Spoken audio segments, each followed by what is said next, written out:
Good evening, welcome to Poker Night Live. I'm Lyndsay, joined by Malcolm the Rock Harwood tonight. How are you doing? Okay, good evening. Are you nice playing to a be lot with this you again. week? Yeah, quite a bit. Got Had a good weekend this weekend. Good stuff to talk about a bit later on. Yeah. Malcolm's been playing in the biggest tournament in the country, the biggest number of entrants. Biggest number of entrants in any single day tournament in the UK. Yeah, 335. Yeah. There you go, so lots of stuff to talk about later on. It's amateur night tonight on Poker Night Live, so hopefully we're going to be teaching some new players the art of Texas Hold'em. We're going to be watching some cash games, a multi-table tournament we've got for you as well, and some sit-and-goes, live online poker. It's real people playing online for real stakes. And as always, it's your show. What do you want to talk about? It's up to you. We want you to get in touch with us in the studio. If you've got any questions at all for Malcolm, then send them through to us. Our text number is 84222. Put the word poker at the start of your message, 84222, or you can email, and the address is poker@pokernightlive.co.uk. And if you want to find any more information about the show, you can have a look at our website, www.pokernightlive.co.uk. Lots of games to get through tonight, a really good multi-table tournament. So Malcolm, would you take us around the tables? I'll do my best. 25 cent, 50 cent is the first table, and it's a cash game. And that looks like a $5 sit and go. And then we're going to move up, I think, yes, to a $10 sit and go.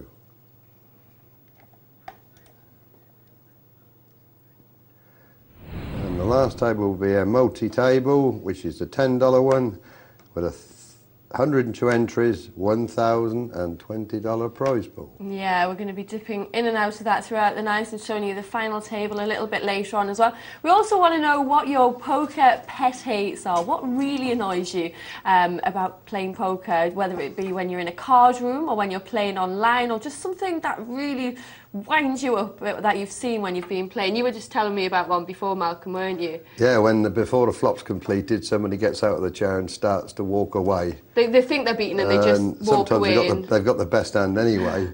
That annoys me. Yeah. You know, sit at the table, see the flop. So what really winds you up and gets your goat? You can text us 84222 or email poker@pokernightlive.co.uk. We'll have a bit of fun with that later on. We're going to go and have a look at the multi-table tournament now, though, and see how they're getting on there. Let's have a look.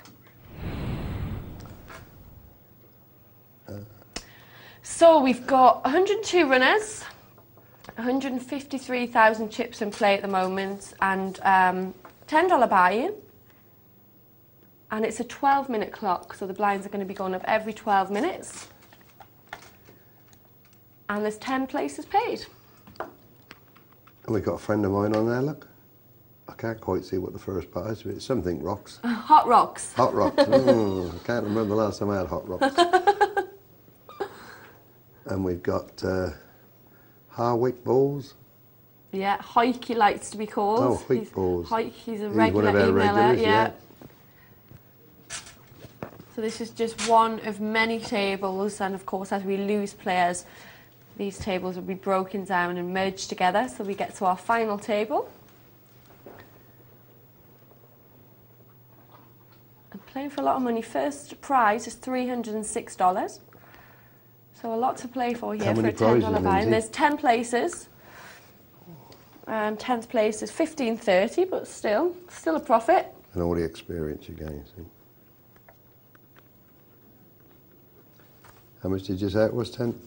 $15.30? $15.30 for 10th. Okay, I got the first. Just so we can keep going. They've obviously just started. It must have been 1,500 starting chips. Yeah. So it's in its early stages. I take it it's a freeze out. Yes, it must be a freeze out because they've done the prize money already. Not one of those mad rebuy competitions. Yeah, you see some strange play, don't you, before the end of the rebuy period. Sure do. It seems to get worse. It's a good thing about the freeze out, you know, these guys know once the chips are gone, that's it. They're taking it seriously from the word go. They know that they can't just buy some more chips and make some pretty drastic moves and take a chance. Well, it's become the norm now. You actually buy your chips. You actually pay to get the chips. That was quite a brave little raise. don't really see the point of it, because I don't think if he was going to get called, he'd probably be beaten. I didn't see the point of that. He wasn't that strong himself. Pair of twos on the button. Well, of course, I'm going to have a look what everybody else has got Yeah. and then decide whether it's a good hand. I don't do much with a pair. I'd probably flat call this. I want to limp in with a pair of twos, see if I can catch something. There's no point in risking money to steal $30 at this stage. Yeah. But if you're going to have them, I guess a good place to have them is on the button. He's done it, he's raised, that's fair enough. That's okay. And as it turns out, he's got away with it. But sometimes I like to see a flop there, because if you catch, you can it's get a chance to get a lot of chips early on with little risk.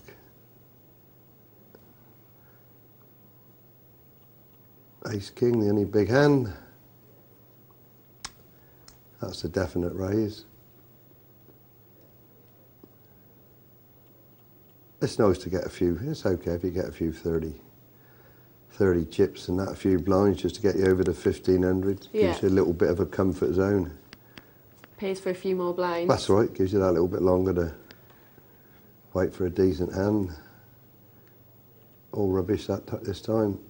Not much is going to happen. Just putting a little raise with his ace six. Again, no point at all. He's going to get away with it, but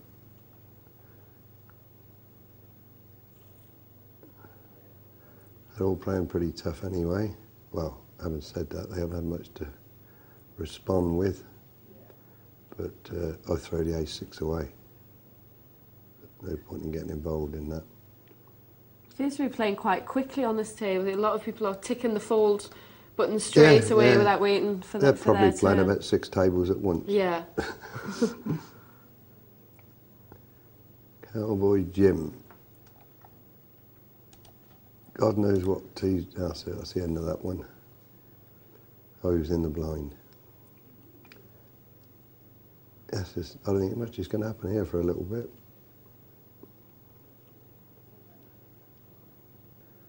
He'd probably do something, hot rocks. No, didn't bother. So the ace 10 is going to take this one. Being pretty cautious at this King stage. 5, no, see they are really being cautious. They're not bothered about nicking the blinds really. Is that good at this stage though? There's Yeah, no I mean, point I don't see any risking point chips. in getting involved. Things have seemed to tighten up a little bit lately on the internet, but I mean, when I used to bother to play these comps, you could sit there for the first hour, maybe lose 250 in blinds, and you lost 50% of the field. Right. If all the tables are like this one, they're all still going to be in after 50. Yeah. Anyway, I think we'll come back to that at a later date, because not much is happening. Yeah, we're going to have a look at another table, see if they're a bit looser, see if we can compare. Now, what do we do? Is this a single table? It's single another table from the MTT. Oh, it's the same tournament.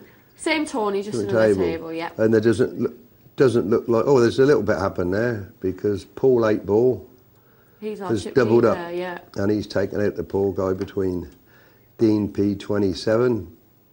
Yeah, he would be the chip leader at this stage, doubling up. I think it'd probably be a good idea if we came back to this in... a little bit later when they're making more moves. Yeah. The pressure's on. We'll head through to a bit of a cash game, I think, then instead, and come back to that when they've maybe loosened up a little bit. The blinds have become a bit more threatening, and they're making some more moves. So we'll head over to a cash table.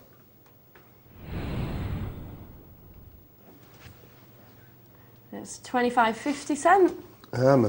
My dear friend's on there. I haven't seen him for a few weeks. Snap it there. Yeah, he hasn't turned up at our local Friday night tournament. I think we're too good for him. You scared him off? I think I've scared him off. But, anyway, good evening to you, Snap It. And the Hutch. Now that may or not be another guy that I know from Blackpool. But if he's from Blackpool, I know him. It could be just a coincidence, but there is a guy on our site called the Hutch. If it is him, he's changed, because it's a big change from last night. Last night we was playing in a £500 comp. Yeah, but a lot of the players play smaller stakes than they normally play on the TV tables, don't they? And they like to have their hands commentated on. But still, even looks fairly small stakes, but there's still a lot of money to be won on these tables. These 25.50, especially if you're multi-table, there's a living to be made at these. So $50 is the maximum you can sit down with. So to snap it's in front, Snuggy Bugs while in front, and Johnny Boy Rebel. Oh, and Portman Road. Yeah. So there must have been a few casualties or a few rebuys. Or not rebuys, but more money put on the table. Doesn't necessarily mean they're all winning, because they could have had to put up again. Yeah, because of course being a cash table, people can just come back. Right then, if what they we lose got? all their money, they can come back. Very difficult for anybody to go mad on this flop, because it's frightening to all of them. Yeah, 3 diamonds. Pair of nines is leading, but there's not much he can do. He doesn't realise it. He's the only one with a flush draw. Yeah. So his hand's quite strong. But he's still going to be a bit worried because he's only got a 9. Well, I mean, diamonds. I say he's got no idea how he stands. In fact, it's a dangerous flop for everybody there. But Johnny Boy Rebels decided to have a pop at it with no hand apart from middle pin straight, in which there's only 3 cards that can help him. I can't, he'll go through with it again. If he went through with it again, it'd be a bit difficult for Dean. But he's put the bet in first, just to find out where he stands. Now he's got to have a lot of nerve to re-raise this. I think he's going to have to give it up. No, that's a great play. He might well make... Oh, it's been called. Now he's really got to go through with it to win this pot. And he can't much. He's only got 11.80. He's done the damage. He put it in. Never even give him a chance to nick it. That was a very brave move by John Boy Rebel, and I quite liked it. Yeah. There's not many people would call that. He'd have won the pot against me. I promise you I'd have put it down. Yeah. But Dean decided that his 9s were good. Yeah. Of course, there was a multitude of hands there that he could be beat with. Yeah. That was really surprising. But maybe Johnny Boy Rebels proved already before we came onto the table that maybe he's a bit of a wild thing. Yeah, we don't know what he's picked up about Johnny Boy before we came to the table. But that was... brave move. Yep, brave move. Bit unlucky there not to get away with that. Yeah, I think it would have scared most Lyndsay people would have been off. out of the room. I would have ran away. $20? Are you kidding? And you'd have certainly took the pot off of me.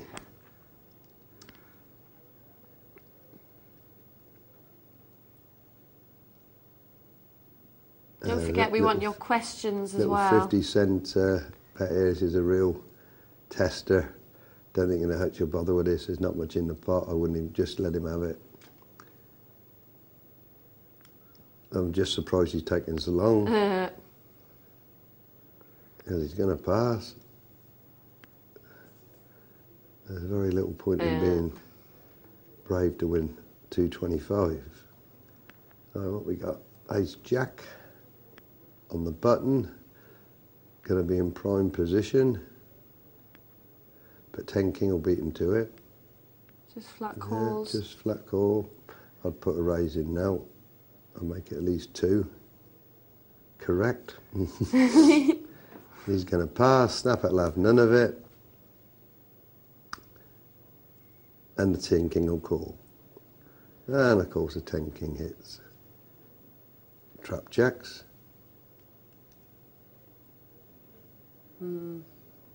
May well raise this. You've got a flush draw as well now. He's playing this for all He'd love to see the ace of clubs come down now, wouldn't he? Now, when you think how he played before, he's playing this very conservative unless he puts a raise in. And he didn't. Now he's done it, 750. He knows he can't check again. Otherwise the other guy's going to check, he's going to get nothing. Yeah, I think I'd have put a raise in on 4th Street.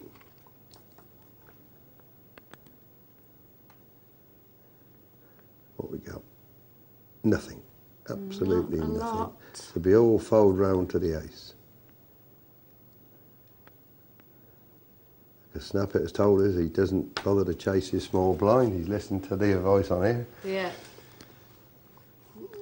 Yeah, he's chase got a this hand. one now. Yeah.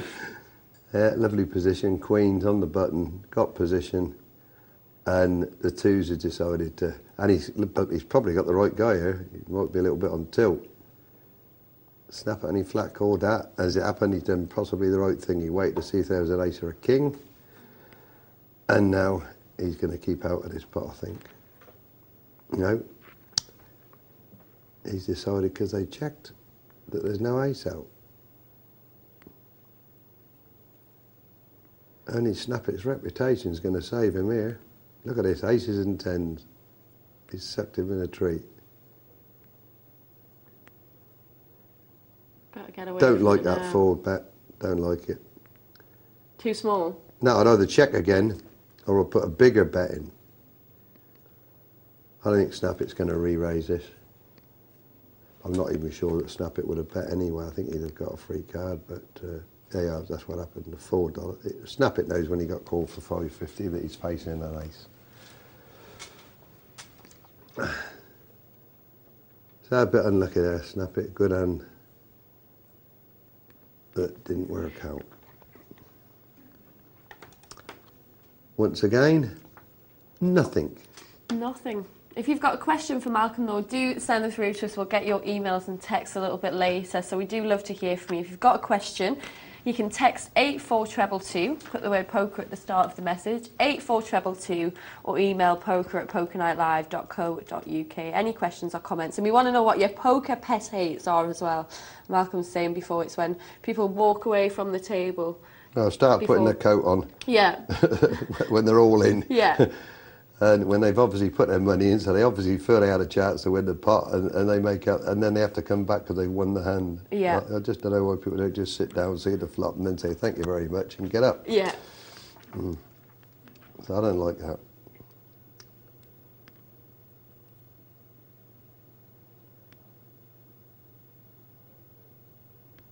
Open-ended for Snap It. Yeah. I like that bet. He might put him off the hand straight away and win it there and then. If he gets called, at least he's got an out. That's it. That was okay, Snap It. A couple of dollars back anyway. He's getting some hands now. He's a card rack. He's there, Mr. Snap It. Yeah, he's got the best of this again. Well, apart from the 2 twos, but. I find it really hard to play, like, really low pairs like Well, that. it's not hard, but throw them away. Yeah, yeah. Throw them away. I mean, Snap It's a believer. Well, he's probably right doing these no-limit games. If you can limp in with these small pairs and hit trips, providing you've got enough cash and the guy you're up against has got plenty of cash, there's a terrific... Has he just folded his king-queen? Yeah. It's what we were saying on the earlier shows, king-queen's a trap hand, despite... James Brown in... King-queen rules in an unraised pot. I don't think that one was raised. It wasn't raised, no. It wasn't, because the twos just called. I must have say, I've played it a few times lately. It's worked. Worked for me. It didn't work on Sunday, though, in that huge field. So how many was there again? 335 in a one-day tournament. £20 tournament, it made £20,000. And that's the biggest ever field in this country? That, I'm almost confident in saying, is the biggest field for a single day's tournament in the UK. Not in just this, in the United Kingdom. It beat the students' tournament in St Andrews. But later on, I'm going to give you some good news. Good news for any ladies out there, anyway. Oh, right, okay. Because I've got a feeling that 335 might not stay the biggest for very long. It's going to be beaten very soon, is it? By the ladies. Yeah. Got some news on the grapevine that our viewers will be the first to... Women playing poker tournaments is just growing so much, isn't it? Mm. Right, back to work.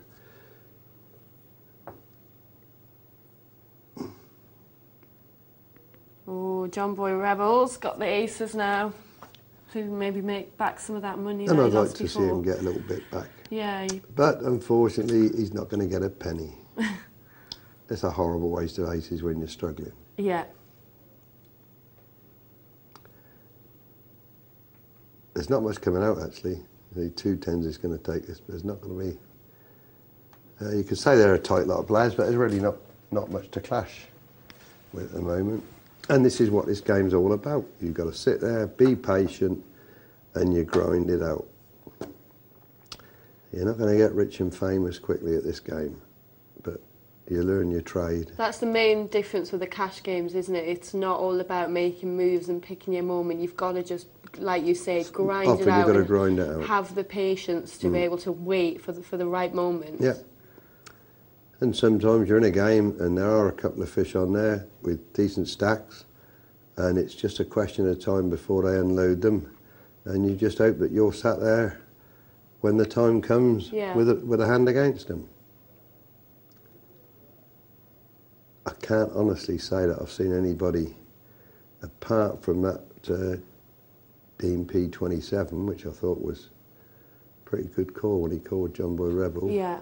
But I haven't seen any of the other players do anything out of line, which is good. That's fair enough. Fair enough. But I think the TV cash games since I've been on have improved. Their standards improved. All that's left are the good players now, or the better players.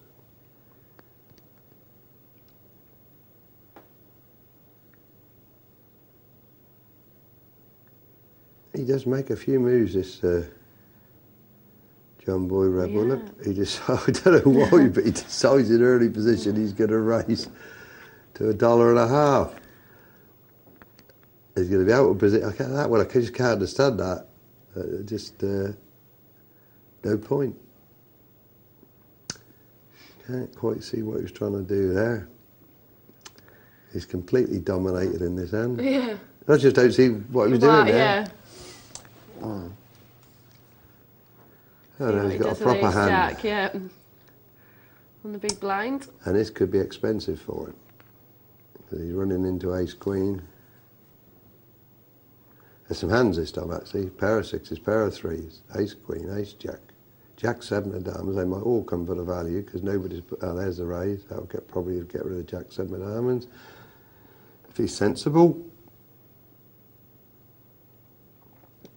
Johnny Boy Rebel definitely won't pass. In fact, he decides he's going to put all his money in. Shame, and aces a few minutes ago can't get a bet, and now he's found a reasonable hand, and he's heavily dominated. He needs some spades on that board now. It's just, I can't believe it. Oh, he did. Oh, well done. Put it down, yeah. That's the day I've seen that guy's put his hand down. Having seen the way he played before, or he should have noticed, and he's put the hand down. Yeah. That's why he was so unlucky before with that Dean P27. Because it was unusual for him to It was a great move it, when he put the raise in. And he's just unlucky to find somebody to go through with it. We've still got a bit more to make back. So that little hand with Dean.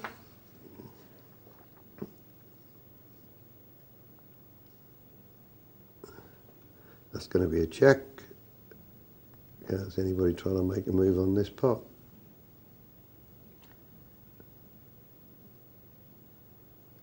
Don't do it, snap it, that's it. That slowed the three kings down a little bit because it's brought the straight and the flush. Yeah, yeah. But there was no betting before, so he probably, pretty safe. He knows he's safe, I mean, as it turns out. And the queen will stop snap it calling him anyway. Just a little bit. Ace king. The only decent hand out this time.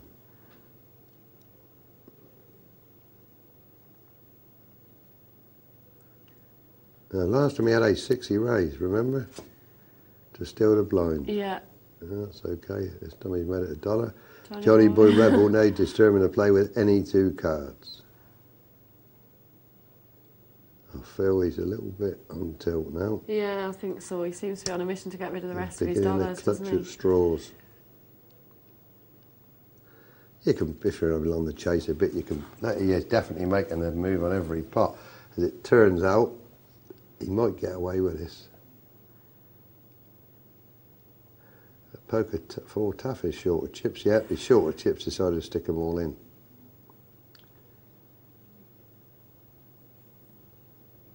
Another few dollars wasted. Yeah, I think people are starting to work You out. have to watch when Boy, you that's try the to thing. steal a pot. You've got to be aware of the players that you're in against, how much they've got. And if you'd have looked carefully, that poker 4 taffy, $9. Yeah. It's just liable the guy's going to make a shot of this pot, and so you can't bluff it. All things you have to take into consideration. And of course, Poker for Taffy's probably been watching John Boy and realised he's made a couple of moves like that. And Well, I mean, the first giveaway is he's playing every pot, and unless you're on a hell of a rush, if you're playing every pot, something's wrong. yeah. And as it happens, we know it. He's playing any 2 cards now. And he's got successful on this one. Probably, he's just trying to milk a little bit. Oh, that's a nice runner, queen. And that might make Poker Taffy think he's in front. He obviously does, and he might just call. And he did call, didn't he? Yes, I think he did call. 625 now, yeah. I mean, keep playing with rubbish. You're going to connect sooner or later, but the bottom line is you're It's not going to pay long term, is it? And you've got to play decent cards to win. Could be advertising, but it's costing him a few quid. Yeah.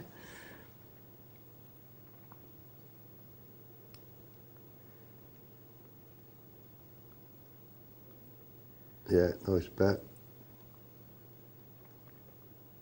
Saw the weakness.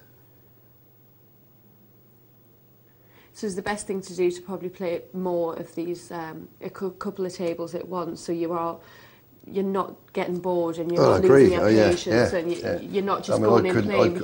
I definitely couldn't sit and play one. I couldn't sit and play one table at this level and maintain the concentration. Yeah. So it keeps you active and it keeps you. I'd have to play at least, well, maybe 2 at a comp at this level, Yeah. to be, especially as tough as this, as tight as this game is. And then I suppose it makes you be more selective with the hand you're playing, because you have to keep your mind active and, Yeah, and, well, and you concentrate say, on. I mean, you can sit in one of these games at one table and pass 30 hands in a row. Yeah. If you're playing really tight and according to what you should be doing, which is pretty grim way of spending your life. So obviously, if you've got 2 or 3 tables up, you've nearly always got you're involved in something. Well, I don't advise that for anybody starting this game. It is a beginner's night. Concentrate on one table. Yes, of course, I for shouldn't new say players, that, yeah. Multi-tabling isn't for beginners. Yeah, you've certainly got to be fairly advanced to be playing 3 or 4 tables at once. You could do it. I'm sure you could. I don't think so. 3 Red Bulls, you could play 6 tables. Here's the aces. Could just sneak a little bit out of this, but I don't think so, not now. Oh, that's okay. He still thinks his 3's all right. He might pay the 2. He might pay the 2. It's getting no, he didn't even bother. Portman Road takes. So there you go. We'll leave that cash game for just a bit. It is amateur night tonight, like Malcolm said. So if you're struggling and you're a new player, or there's just a part of your game that you'd like a little bit more advice on, then please do send them in. Take advantage of having Malcolm here tonight, because he's been playing for a long time and has been very, very successful. There's the text number. It's 84222. Put the word poker at the start of your message. And the email address is poker@pokernightlive.co.uk. Ask him anything at all, isn't that right? Well, there's limits. He'll do his best to answer them. I've got an email from Shaney Boy 197. Who says, I think your show is great. I've been getting some really good tips from you. I'm quite new to Poker Night Live, but I have been playing poker online for nearly a year now, and I've won quite a few sit and goes and won one big tourney, $500. It was a free roll, well done. With other big tourneys, I normally always finish in the top 15, but never in the top 5 or even win. Could you give me any advice on how to get a bit higher? I normally have a healthy chip stack, but I feel I have to build on it quick, and then I end up losing the lot. Do I need to be more patient? Well, we get this question a lot where people are getting to the last 10 and 15 but can't make the breakthrough. Yeah. You've only been playing a year. You did make a breakthrough once because you won the $500. It doesn't mean to say you're playing badly, that the fact that you just keep finishing in the top 15. It's quite possible you're playing slightly too cautious, making sure you're getting the money. It's not easy to tell you what to do. If you're always short stacked when you're getting to 15, well, it probably means that maybe just a little bit early in the tournament you should have been moving your chips in a little bit more and trying to get yourself in better position. Yeah, if you're short stacked every time you get to this 15th and 20th position, continually short stacked, it means you're not making a move with your chips a little bit earlier. But if you're playing these tournaments, they're playing 20 places and you keep getting in the top 15, it'll come right for you sooner or later. And it depends on how many runners, actually, because the top 15 can be brilliant. I mean, if you're playing in a field of 1,000 people or even 500 people. Yeah, I mean, if you're desperate to get in the top 5, play a six-handed sit and go. Yeah. And you'll probably make it. I'm not trying to be flippant with you, because I appreciate what you're saying. Yeah. But you've only been playing a year and you seem to be doing okay. Yeah. And if you've only been playing a year of poker at any level, live or whatever, that's pretty good. I wouldn't worry too much. $500 in a free roll, you know, it's quite impressive. But if he's going to be even more patient, he'll probably end up 30th. I've got an email about pet hates, so we want to talk about poker pet hates tonight as well. Dirty Papa says, my pet hate is being slow rolled. It has only happened to me once when I had trips, and the guy had a full house and kept pretending that he had nothing until the cards were revealed in his full house at the end of the... Sorry, his cards, and then he revelled in his full house at the chat box, and it was so annoying. That is annoying, actually, when people really rub it in the chat box at the end. So he's been... Well, I know, I can't understand that. When he said slow rolled, when the last bet's in, the cards come up anyway. You don't get a... It's not like a live game where you can sit there and look at somebody's hand, and when you know you've already won it, and turn them over one at a time. But obviously, this particular gentleman has found a site where you can do it. But I didn't think you can control when your cards were turned over. I thought both sets came over, or virtually. No, I can't. Anyway, it's not a nice thing, especially in live games when people have got the nuts and let you show your cards and let you almost think you've won it. Yeah. It's not very nice, but it happens. There are some nasty people out there, but they don't bother me. Just take their money off them in the end. Straight over their head. Yeah, and what about when people rub it in the chat box? Chat box, again, that never bothers me. I did used to pay attention to it. I've got so fed up with it lately, with some of the abuse and the bad language. It is pretty sickening, because if they were in a live game, they'd be thrown out of most casinos. I'll turn it off now most of the time. Yeah. I tend to not use it, but I get a bit of a giggle sometimes at the way some of them are going at each other. It's quite amusing. Well, it distracts from your game, I think. You can get involved in those chat games. But you can I think you can get reads on people as well, though. Well, I used to think that, you know, when a guy said, I'm sorry I'm slow, but I'm on my third joint or whatever, and I'm stoned, and the guy is, obviously, so you're going to get his money, or I've just gone to the fridge to get another case of beer out. Yeah, I mean, that happens, and it does show you things. But I think overall, you don't... if the chat's going to bother you or affect you, turn it off and don't take it. You don't want any unwanted distractions. Just play poker. Yeah. You get a lot of tells, obviously, when people are chatting in the live game. Yeah, especially if they're being abusive. That's the last thing you want. I don't think you need it. Turn it off. But thank you for your email, Dirty Papa. We appreciate that, and we want to know what your pet hates are as well. That's one of my pet hates. What a horrible name he's got. Yes, well. Not the nicest reflection on his father, is it? It's not like he's called Pretty Daisy or something, is it? But some of these people online use some very shocking names. So tell us yours. 84222 is the text number, or email poker@pokernightlive.co.uk. Right, we're going to head over to a cash game. And we're back to Mr. Snappit and Johnny Boy Rebel, who hasn't changed. Poker Taffy hasn't changed, still on virtually nothing. Nothing much changed. Nothing much has changed.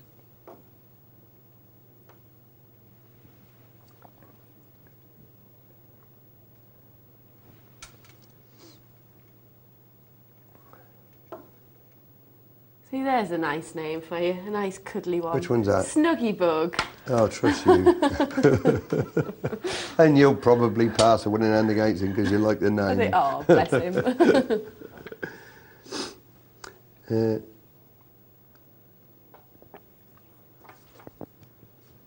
I missed that one. Must have won with a flush. Sorry, I didn't quite get into that hand. Oh no, he didn't win with a... Oh, he disappeared. Oh, he took... I think he won the pot and did a runner. Money and ran, because yeah. poor old Poker Taffy has got 0.89 cents left. Yeah. He certainly believes in sticking it out to the end. Yeah. I think I'll put another $1 to that. Now, that's not a bad little flop for your Snuggy Bug. No, it's not, is it? Drawn to the straight. And that's a nice move. That's a nice move. He's going to make Snapper put his hand down now.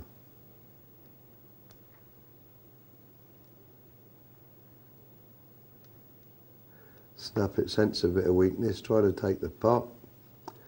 That's good. See, but it's not so bad when you re-raise when you've got 8 outs. Yes, yeah, he's got lots of options there. It's and plus the fact he's completely disguised his hand now. If he hits the straight and Snapper has got anything at all, he's going to get paid. Yeah. He's going to get paid. Yeah, I like that boy, Snuggy Bug. And Snuggy Bug has got the money at the moment on this table.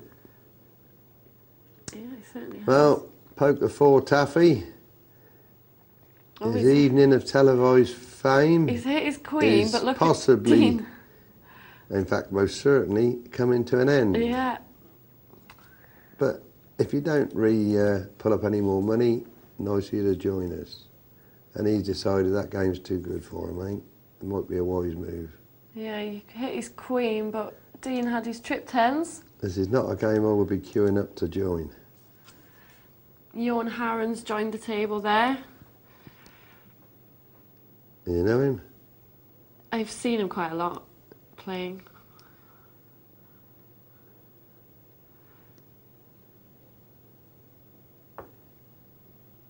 How did he manage to... Oh, that's right. I'm looking at the 50 cents he's bet. Yeah, he's sat in with $50.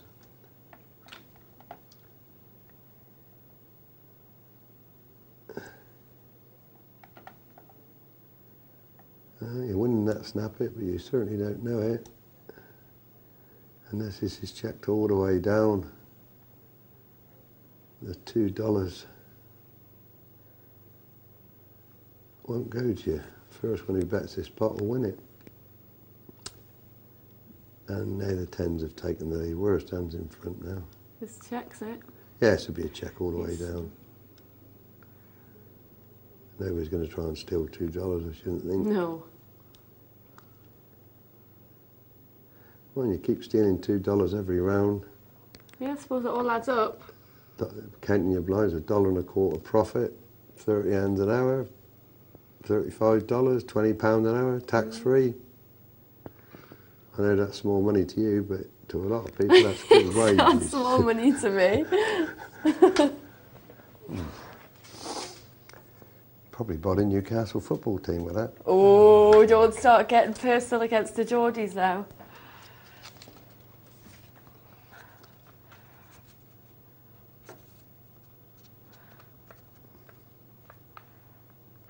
Well, the one thing you must say about Johnny Boy Rebel, he is an active player. Yes, he's adventurous. We'll give him that. For me personally, I'm glad he's on the table because it would be like watching paint dry.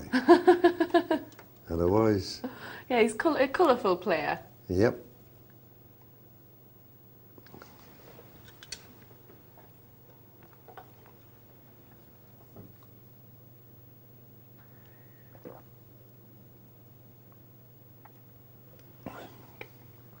On this particular site, if you click on the box, can you tell where they come from?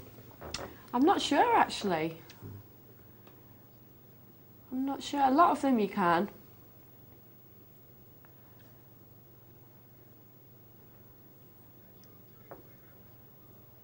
I was interested in the hutch. That's it. Well done. Good evening, the hutch. He is from Blackpool. And the hutch was playing in a £500 tournament last night. It must be the one you know. I can remember seeing on the site, I think he had a bad beat, but he did go out quite early. But he's a nice character. Yep, give us an email and confirm that hutch that you did. I'm sure it was a 500 you played last night.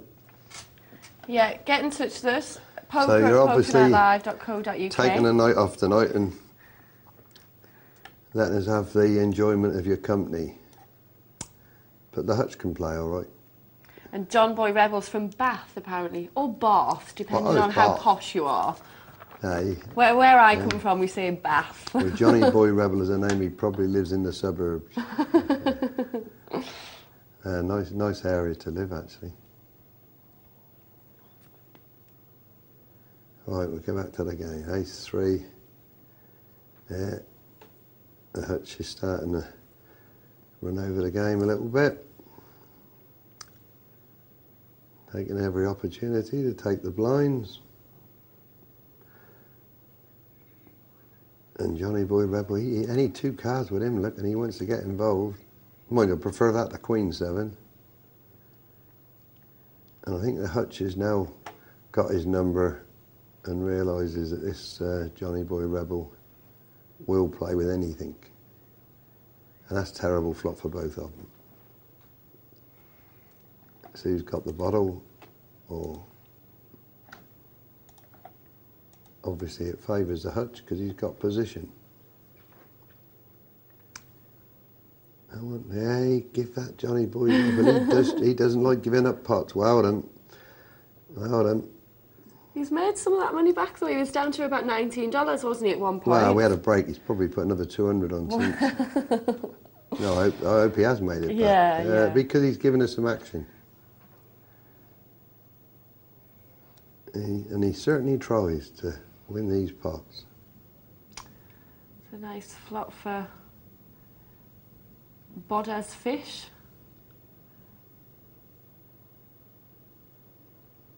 Yeah, top pair and the flush draw. Can't want for much more than that.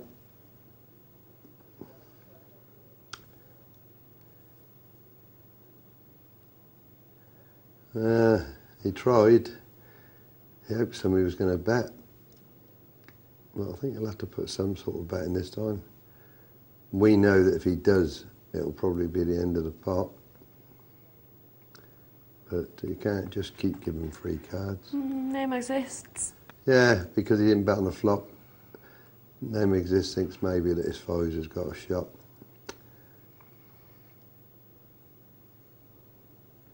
$4? No, $2 maybe is all you're going to get out of him. No. Might get more this way. Yeah, I think he wanted that bet, didn't he? Yeah. Yeah, did well there. He got as much as he was entitled to. I think he thought if he put the bet in, Name Exists would have folded, so he let him put the bet in and then got something out of him. He convinced Name Exists was going to think he was weak. Still didn't really see the point of him betting there. If his foes were good, fair enough. Yeah. And this time Name Exists got the better of it, but don't think Other Fish going to give him anything on that flop.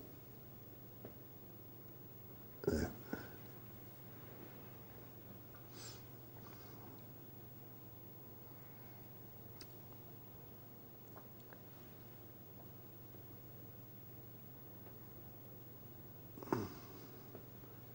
Well, at the moment, they're really playing just ABC poker. Textbook poker. Johnny Rebel hasn't, but no. But they're just playing. The rest of them just solid grinding it out. Poker.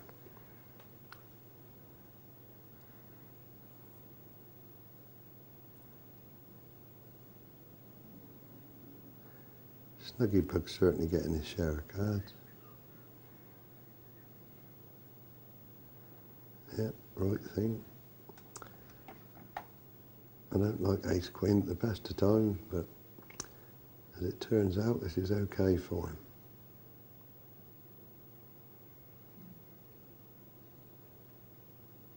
Snuggybug takes it. Well, we'll leave that there. I've actually got an email from Snuggybug, who's been in touch. Who's fell in love with you. And Snuggybug says, "Hi Lindsay and Malcolm. When I'm playing online, one of the features I think I should be making more use of is making notes on the other players. In the past, I've found it to be fairly pointless because I don't see the same players regularly enough. However, as I've recently started playing these TV tables, that has all changed. With the added benefit of being able to see their cards on the TV, I really think I should start making some notes now. Can you offer any advice on what sort of notes I should be taking and how I can use them to my advantage when I meet the same players again?" You definitely should take notes, that's the first thing, and not just because it's a TV game. There is masses of players on the internet, but if you actually play a certain game, I play home or a high-low, and I run into the same players week after week, and you get the odd new one come, you should make notes on all of them. I must have had about 1,700 with yellow flags on at one stage when I was playing 7-card stud. Well, on the site I played, there was a little yellow tag came up in their name piece. Right. So the minute you went on the table, you saw the yellow tags and you click, click, click. I wasn't particularly didn't do that much. It was just two things I put on: fish, all good. So what does the colour coding mean? Well, it means you've tagged them. Right. That you've made a note on them. So right. the minute you go to a table, you look and see... And then you can check what you've written before. I don't know what it does on this site. So can you just make different colours come up if you say someone's really tight? No. Really the fact that there's a yellow tag on these particular site I played on means that you've made a note. Right, and then so you look at the table, you see 6 yellow tags. There's 6 people you've made a note on. You just click on each one, see what it says. If it says good fish, I disappear to another table. It was as simple as that. And I used to do it a lot when I used to play 7-card high-low sit and goes. Right. And I had masses and masses tagged up. But getting back to this gentleman, yeah, keep the notes. And when you said how should you make use of them, well, the fact that you've written on there whether they're good or bad is self-explanatory. That's what you need to know. Yeah. But no, definitely worth doing. Definitely worth doing. So you know, the minute you put your tag up or your notes up, you've put on there whether he's a good player, bad player, tight player. Even if it's just something brief, you've got a general description of instead of having to wait 10 minutes to watch a table and see and work out how they're playing. Just move if you don't like the look of it. Yeah. Every table you're on, if you're going to sit on there for any length of time and you see a certain player a little bit more extraordinary, very loose, big fish, stick his name on. Okay. And I mean, I used to click on and look for them. Yeah. I used to put them down as my buddy. And you could click on and I used to look for my buddy and if you follow knew him. not easy to be. Yeah. But the trouble is, there used to be about 50 of us following him. It's like sticking tiger hunting a poor little rabbit. Oh, you big bully, you. Yeah, that's true. Right, I've got an email from... So take notes anyway. Yes, but thanks for that email, Snuggybug. This one's from Snaky, who's a.k.a. Joan. And Snaky says, "Hi, I just thought it would be nice to thank all you guys for the help and great tips you've given me over the last year or so. I'm just back from Vegas and I loved it. I won a tourney at Binion's, 70 runners, and got the t-shirt. I also came second another night. I played some $1, $2 and 2 $4 cash games, and in total won $3,500, and I couldn't have done it without your help. I came across a young pro named Jason Beasley on the final table who scared me to death, raised everything. Have you heard of him?" And he says, "Keep up the good work. I love you all." Well, thank you, Snaky, for that email. It's very nice to hear that you've done so well. Never heard of Jason Beasley, but there's so many young kids out there now.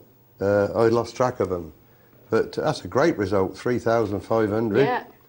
And a t-shirt. Yeah. And if we were responsible for it, any contribution sent to this office will be spent in the bar. But yeah, it's good really, luck to you. Really nice of you to tell us about your successes. Okay, we're going to take a short break now, but we will be back very soon with more poker. So stick around and we'll see you after the break.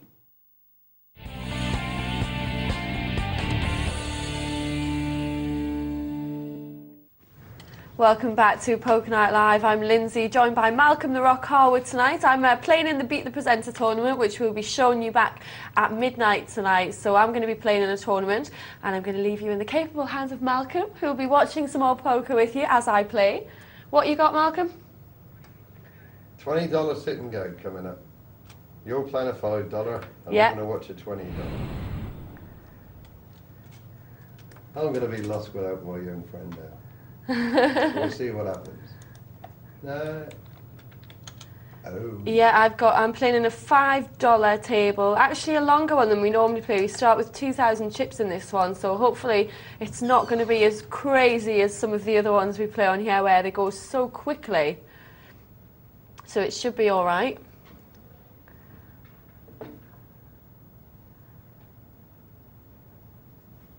But keep your emails and texts coming through. We'll be getting some more of those later on. 84222 is the text number.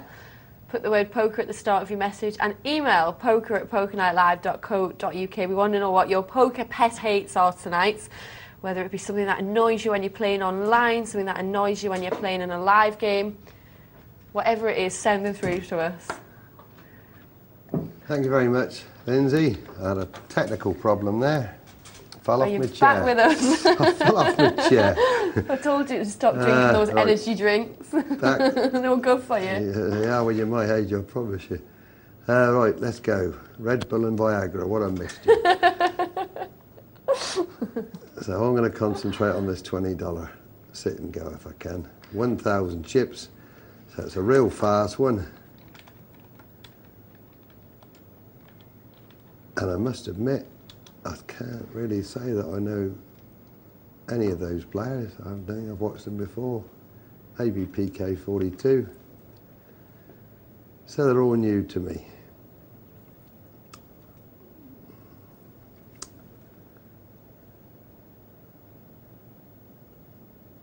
Just a pair of eights out there. These guys have played before, they're very, very fast. Not hanging about.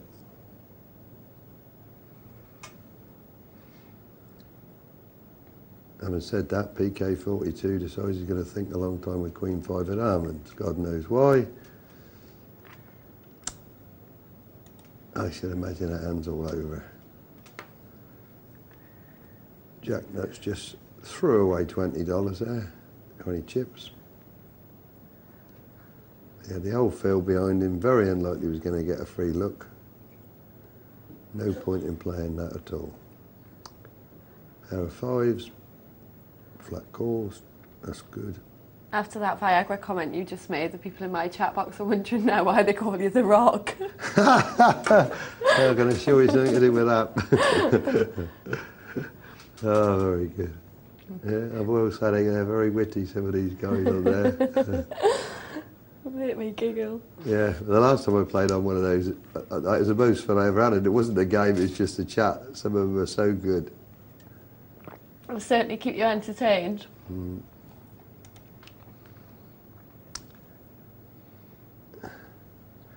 With a bit of luck, I'll get a lorry load turn up at the door tomorrow now and give them a good plug.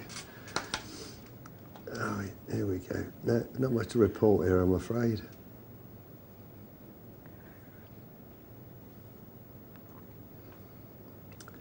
Still the early stages. You can lose it at this stage.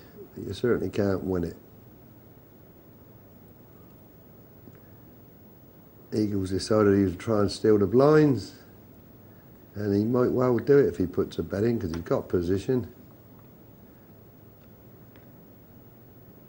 And I think he should put a bet in now. Having tried to steal the blinds, he should make a 80 bet at least, and that's going to be enough as it happens because we know what how not to has got. Yep, that was all right then. You went through with it. I like to see that. And we might get a little bit of action this time. The King Queen of Diamonds is going to make it 80. Or is he going to let no 40? Something and nothing.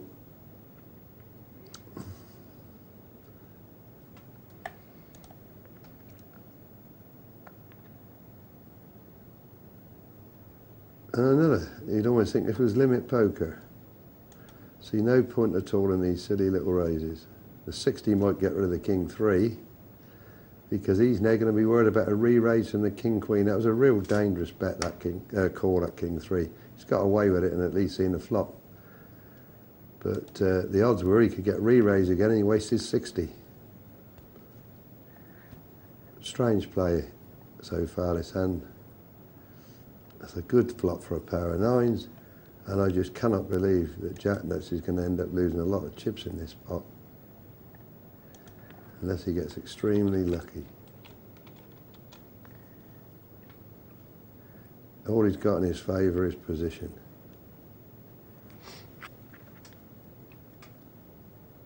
Might come to his rescue. Jeepers, they're playing this game strong. Are they? Oh God, that's a hell of a raise.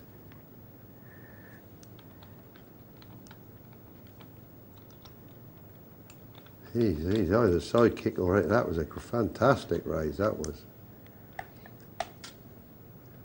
He's going to force a nines now to put his hand down. He can't think he's winning, eh? And Jack Nuts, who never should have been in the pot. That was great play by PK42. Fearless. I like that. Strong play.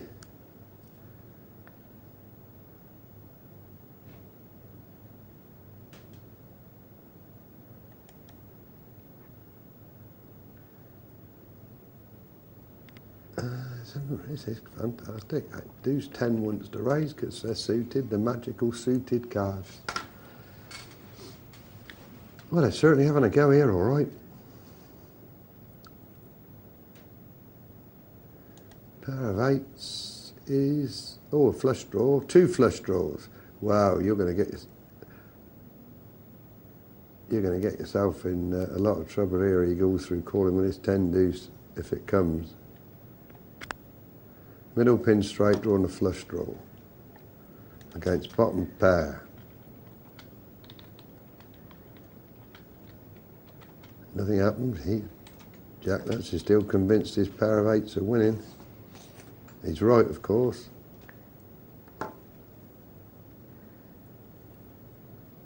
And it got rid of the ace-3.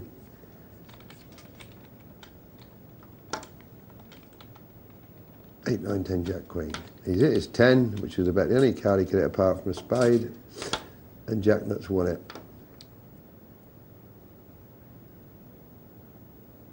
Well, I must admit, if I was playing in this game and I couldn't see the cards, I wouldn't have a clue where I was. Because these are playing a different game than what I'm used to. But it's very good to watch. I hope you're enjoying it. You don't see this much action so early.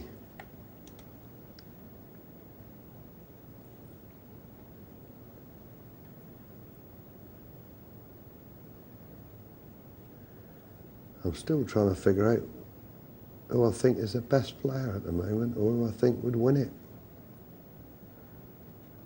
Are they all a bit unpredictable? Ah, unbelievable, you know. It's like watching you and Michelle play heads up.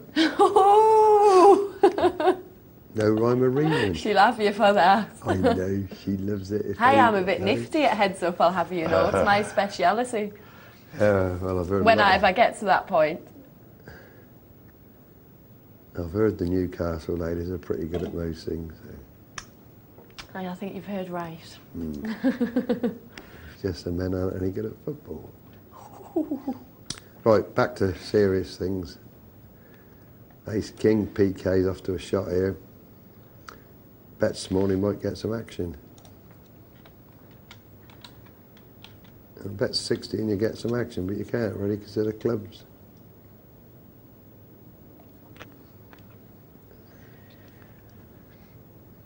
Oh, I can't really believe Eagles is going to... You never know with Eagles. He liked 10 deuce, so I think he'd have a hell of a job throwing 2 sevens away. I knew it. That's it, good night. You got 2 outs to win this now, or club, because I can't believe PK's going to ever put that down. Now you've only got... that's it, you got what you deserved, I'm afraid, Eagles. Not impressed. Not impressed at all. PK 42 certainly impresses me.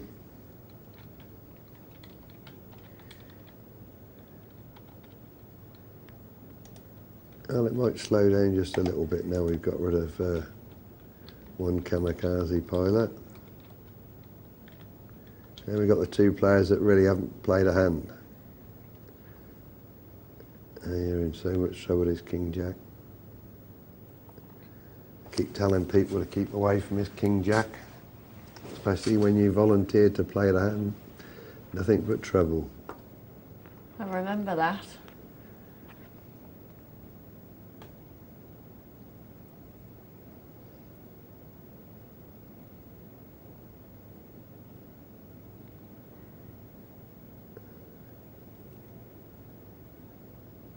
Yeah, the rubbish hands got the 2 pairs. Oh no, oh crap, I've just seen it, 3 6s.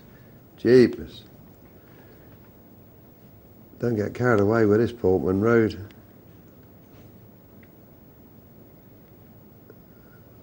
Check it.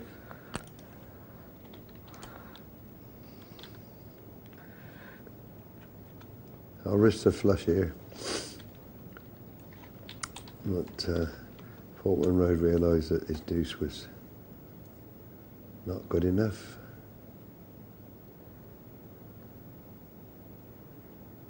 All much of a muchness, these hands. They've all got each other's cards. Pair of 4s is the live one. PK might tighten up a little bit now. He's done the first part. He's doubled up in chips. He can afford to let the field thin down a little bit now, but he's still going to put the pressure on.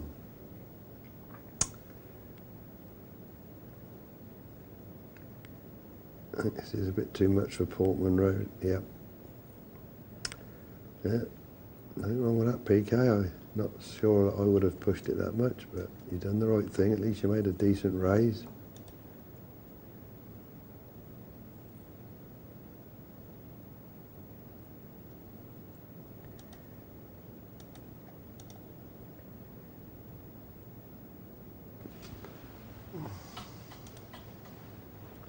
Flat call with 8-9.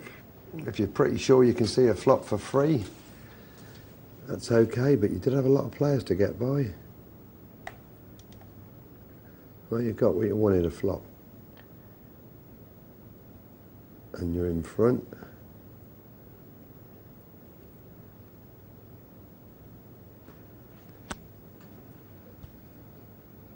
No, bet it.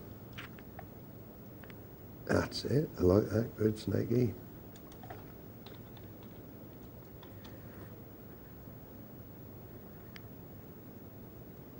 Bit unlucky. Ace flush. He tried to trap you.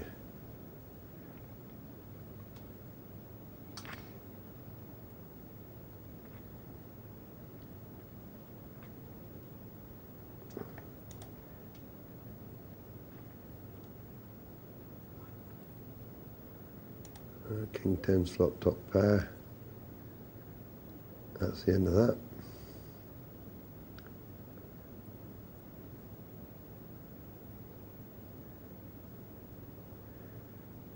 Pair of jacks is this could be interesting. Pair of jacks against King Queen, especially if the ace puts a raise in to try and.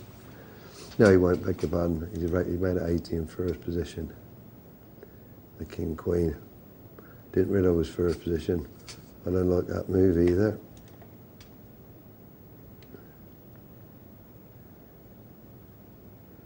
You're out of position and you've got a hand that you can't. He's called the raise. And you could win it too with a diamond. I really would be annoyed, Treebers, if you won this pot. I don't think you played that at all well.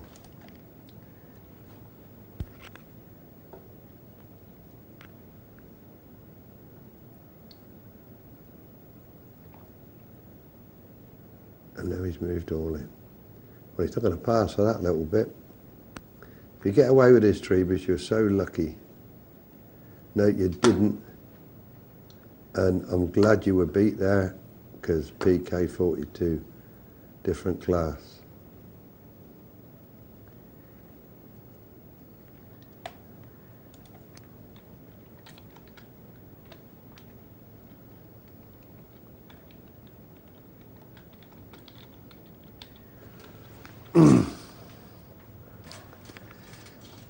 Not want to really be too rough on you there, but I was rough on you. But you've just started the comp. Get it all out your system now before you watch my game back. Yeah, see, Lyndsay saying, get it all out my system now so I won't be tough on her. And I don't really want to be tough on you because you could be learning. But it was early stages of the tournament, and you don't really want to be raising with King Queen in first position to steal a couple of antes. The minute you get called, you're out of position, and you haven't got a clue where you are. You've ended up with a flush draw that you didn't even know would be winning, as it turned out it would have done, and you've lost all your chips. I think you've got to be prepared to pass a few of it. King Queen might look good, but believe you me, early stages, you really don't want to get busy with it, despite what James says.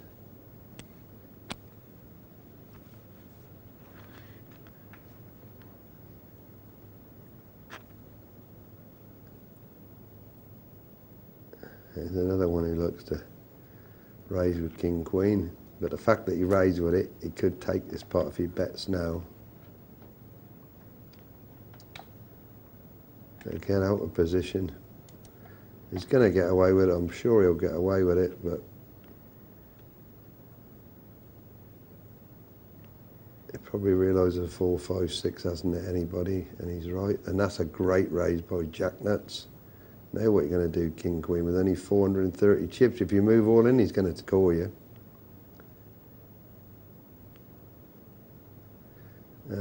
It's easy for me watching, but this is another case. Money thrown away with King Queen.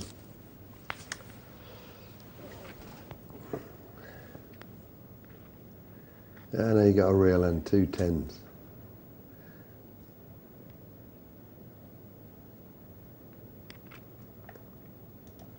And you could double up here.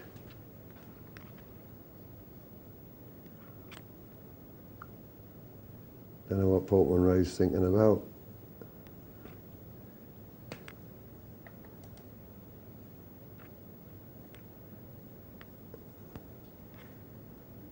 Yep, that's a good raise. You got to try and get something out of this. Fantastic flop for ace-8. You're not having the best of luck how not to. Because you can't get away from this now. You need a dime, and that's your way out. I wouldn't have begrudged you a dime at that time. 4 8s. But you're unlucky there. Unlucky there. I didn't like your King Queen, but you did nothing wrong with the 2 10s. It was one you can get away from. And this King Queen keeps coming up.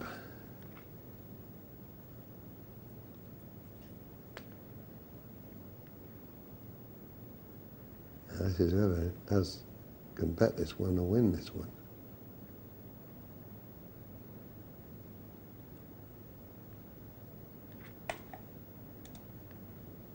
King Queen has got so much the better of this. I can't see anybody betting this. Any ace makes a straight. Any 6 makes a straight. This could. Oh, he's decided to steal that part, even though he's got the best hand. He doesn't realise that he's got the best hand. And he's got called, surprisingly. It was cheap enough, mind you. I was still surprised PK called it. He's going to get away with it. He's certainly reading these people, PK. He didn't see any straight there. King Jack, King 10, Queen 10. They're all counterfeiting each other. Well, 2 of them are really beginning to dominate this now. The other 3 are now going to possibly sit back and try and steal this 3rd spot. So this could be a time for PK and Jack Nuts to make merry. Oh, this is going to cause some. This is going to be a car crash this time. King 10 and Queen 10. And PK with a middle pin straight. I wonder with all those chips if he'll have a shot at this. 160 was tempting, but anyway, he resisted it. He's got all the chips. He doesn't need to.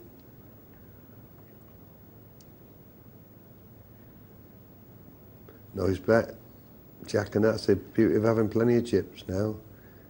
He took the pot with the worst hand.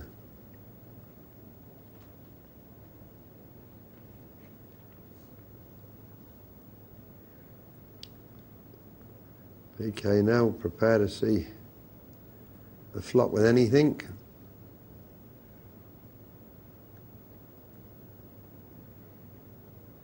Could be a bit of action here.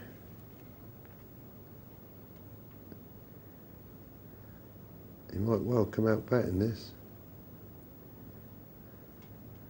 And it's all in for you, Portman Road, I think. I don't think you can afford to give any free cards. That's perfectly played. He will call you. 1,500, going to cost him 400. He's getting the right odds just about, providing his flush is good. Yep, he's took you on. You still don't want a spade, Portman Road. Yep, doubled up. Did the right thing, make him pay. That's took a little chunk away from PK now. He was very, very strong early on, but that leaves either Harden and Snaky struggling a little bit. But the antes are still pretty good.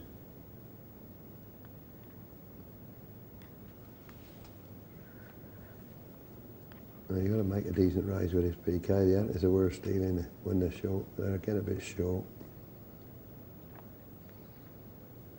I might have gone a little bit higher than that, but that's okay.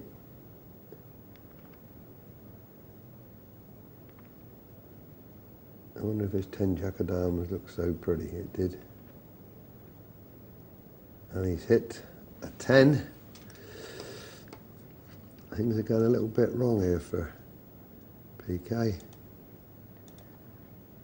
You might think that 80 is a bit weak and stick him in for the 420. I think if I was going to call this, I would put it in.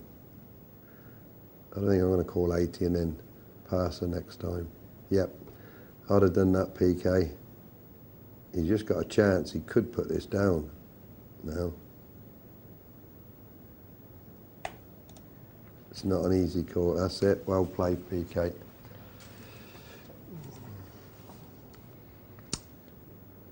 He's finding some cards, though.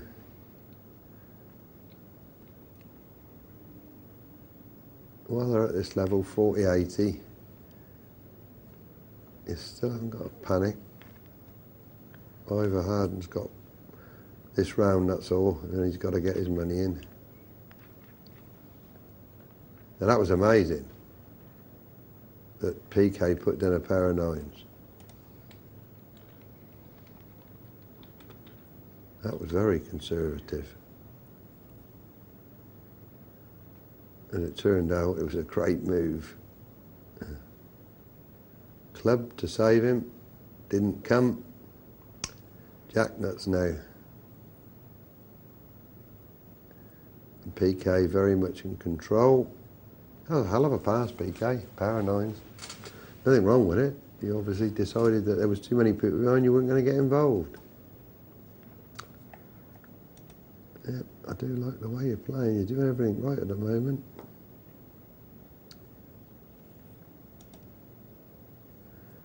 Well, it looks like the money positions are sorted out.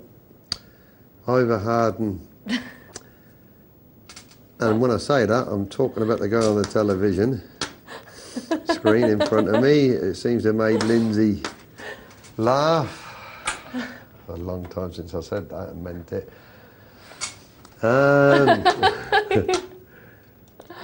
I'm saying nothing. Yeah. You just concentrate on what you're doing. I am concentrating, I promise. Queen Jack, oh, it's a lot of suited cat. Queen Jack of Hearts, 9, 10 of clubs, all look gorgeous.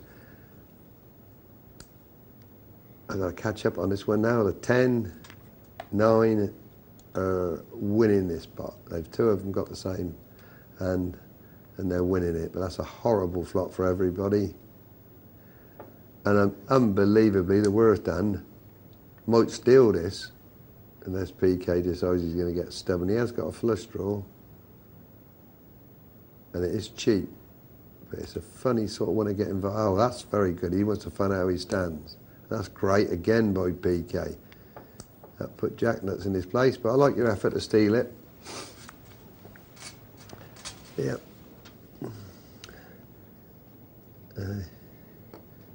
Easy one.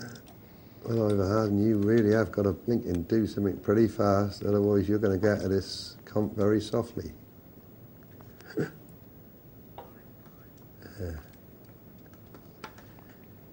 You're looking a bit limp at the moment.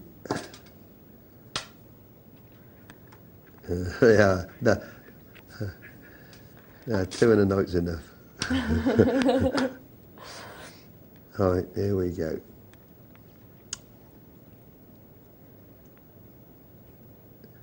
Guys, Portman Road could get himself hooked in here, especially if he makes a bet. Just flat call him Jacknuts. That's a great flop for you.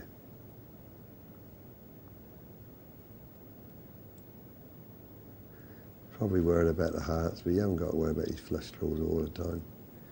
I think you might have had a chance to take a bit more off him there if you'd have just flat called. And now you got a pair of 9s again. Poor old Ivor, forced to play with Jack 7. He really didn't have any choice. He's going to take the blind next time, might not even get hand as good as that. As it happens, his cards are fresh, but he's going to have to improve to beat these 9s.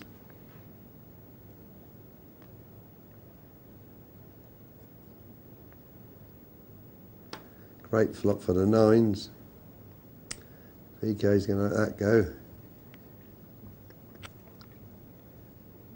Probably pleased in a half pleased at Jacknuts bet because he knows he's got a hand now, and that'll put him into 3rd place for sure. He's not going to call this. Can't believe it. No, he's never going to call that. Now you need a... Oh my God, you've hit the miracle. You've hit the Jack. Ivor Harden, you got life in you. Obviously. Yep. You've got some elevation now in your chips. But you're going to get the pressure put back on you now. Yep, 700, you can wait a little bit now. Now you can start looking at Portman Road. That's what you're looking at now, whether you can get past Portman Road.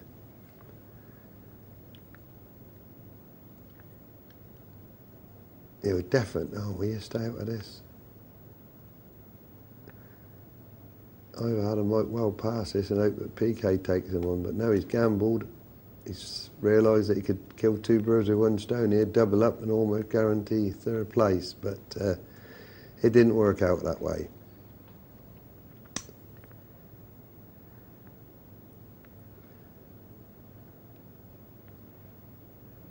Yep. So we're down to 3, all in the money. I'd say the 2 players that have been getting most of the cards anyway have got the chips. But at the moment, I think PK 42's played the best game. And the antis are still okay at the moment.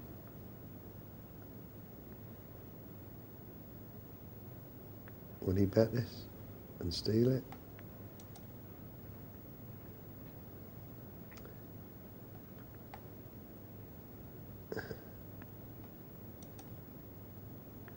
You can't really take a free card, it's not going to help you. He's given you a chance to steal this PK. Oh, I do love the way you play. You play great.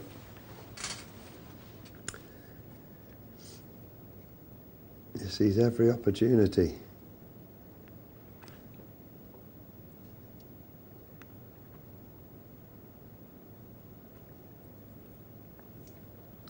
I've got a serious question up for you here, Malcolm. He said, would you have called Portman Road all in with Queen Jack or something like that? No, I probably would have passed, just on the basis that I'm probably behind anyway, and there was a chance that PK might have took him on, knocked him out and put me in 3rd place. I mean, as it turned out, he wasn't in bad shape, Queen Jack against 2 9s. He could have took him out, virtually doubled up. But he didn't know that, we knew. I would have passed. Yeah, Double Top says I couldn't have made that call. No, I would have passed 100%. I say, looking at the cards, it looked like we knew what the cards were.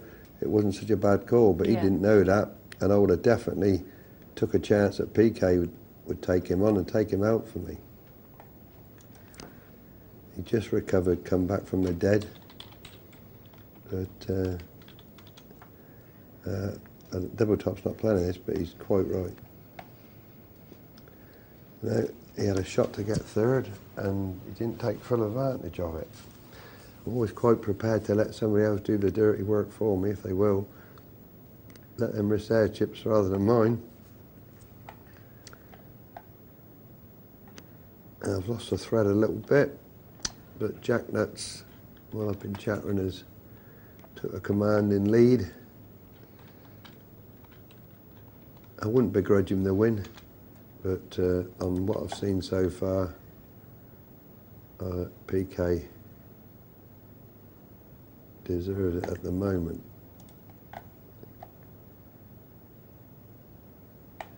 At Portman Road, you can get yours, and that's a big raise. I don't know whether Jack Nuts will take you on with A7. Most people can't put an ace down heads up, but might be prepared to give up his blinds there. He's still in a great position, and I don't blame you for doing that at all, Jack Nuts. You were never going to be a big favourite over any end anyway. You can wait for a better occasion. Antes are just beginning to get a bit tasty now, especially three-handed. They come round very fast. Portman Road's beginning to have his turn at hitting cards now. And if PK decides to bully him, he is going to be in an awful lot of trouble. I could let that go as well at 2002.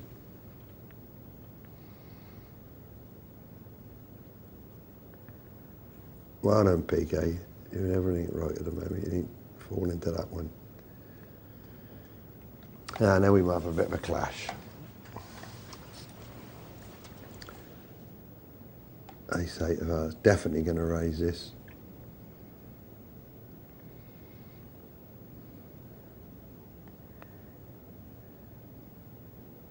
And I can't think Jack Nuts will put this one down. No. Oh, you're in a bit of bother, I'm afraid, PK. You're going to have to release this. But you might, if he checks again, you might try and now he's made it almost clear that he's going to call you. 320, I'd have probably bet 500 there, Jack Nuts. To let him know that I wasn't going to put the hand down if he re-raised me. PK took a shot because he had the pot odds to hit the ace, and he might let it go now. Well, he will let it go now, I'm sure he will. He's still got a shot with 900. You've got to realise you're in trouble now. Got a club in his hand. He plays very well here. That's it. Keep the 918. Give yourself one more shot. And unfortunately, that wasn't the hand you wanted to see, but it's not too bad, actually. That keeps you going. Some poor cards now. I think PK might have a shot here. Might not want to give up that money. Bit weak, should have gone all in there, PK, but you got away with it. Well done.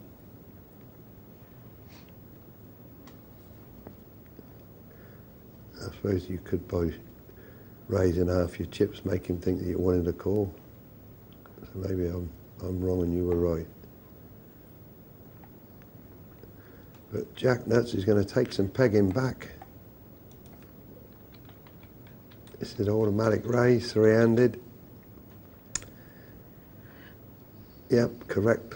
Stick it all in. There's no point in messing about with doubling. That's it. Portman Road's beginning to move into second position here. Poor old PK can't find a hand. I really don't know what I would be doing here.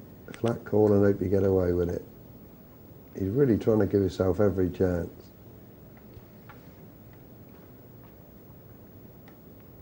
In a lot of trouble here, though. If you bet it, he knows you haven't got a king. And if you don't, you can't win it. Great. Anything you could do? Couldn't call, he had no hand.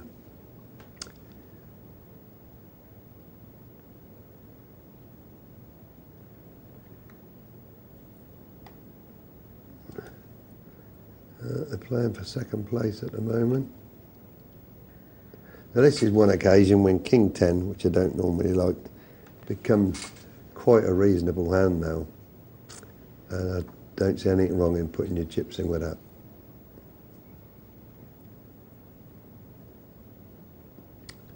Horne Rose maybe in it. Oh, this is the one that's going to finish PK. But he's played so well he could put this down.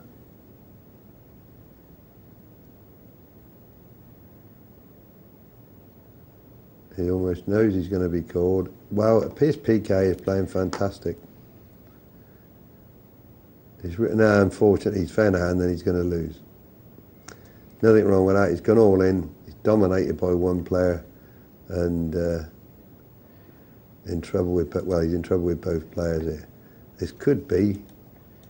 Portman Road might just stay out of this now. No, this could be all over.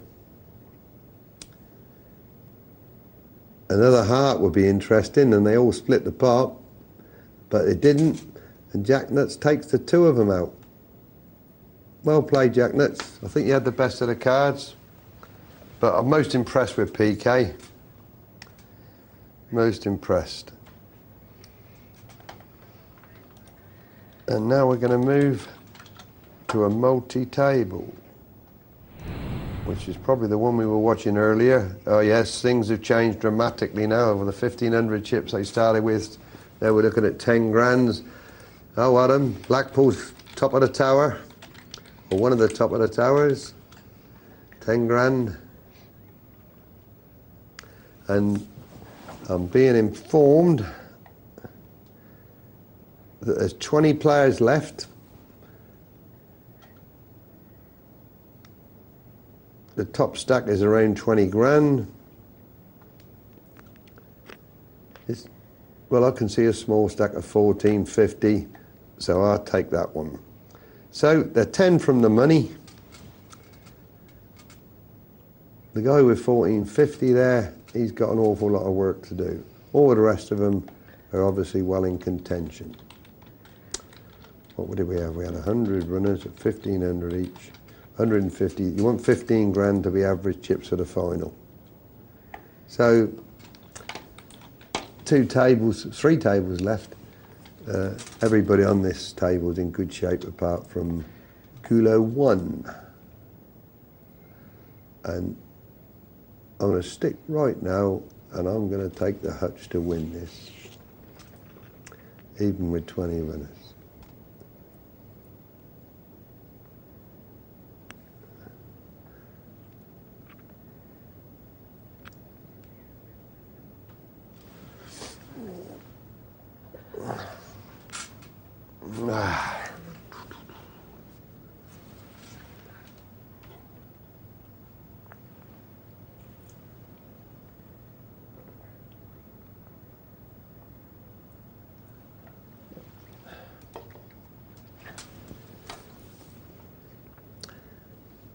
Not a lot to talk about there. I'll give you all a rest from me.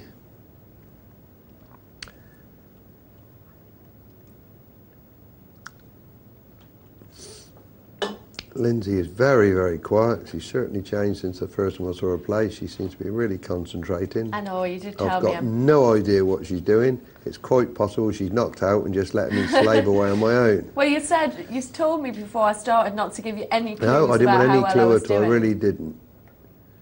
But most women have a lot of towels. Oh. That's a bit of a step forward for, what did you say that guy's name was? The one that I call Howick? Hoik. Hoik. Hoik balls. He's taken quite a commanding lead on this table. 6-handed on here. Could be still 20 left. Could be 2 7s on the other table. King Queen of Spades. Looks very attractive. Well, I keep saying about his King Queen, but that's slightly different. He's raising with it in 6-handed, reasonably late position. And he's got chips, and it was the right raise.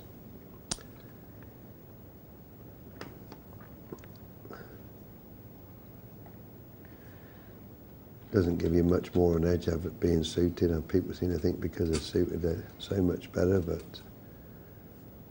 that was pretty reasonable then. And this is a later stage of a tourney now. 240 antes, so 600 at a time. Very good. Yep, I like that. Perfect raise if you're going to play it. Don't try and limp in. And you'd actually like a call from these two, but I don't think you're going to get one. The fact you've raised an early position, I think Hoik, Balls and the hut should be well aware that you've got a pretty good hand or a reason why they probably think you've got better than what you've got. Yep. Well, Gullo, this round is your moment of truth.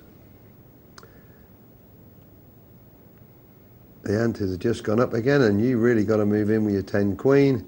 If you don't, I should be very disappointed.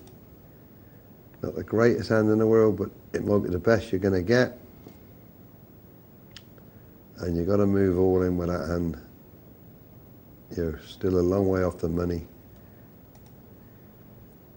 That's it.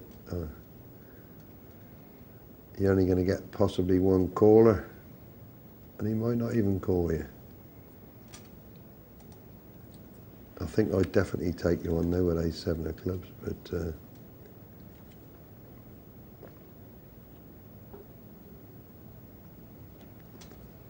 2,300 in the pot. Going to cost him another 8. Yeah, he's got to take you on.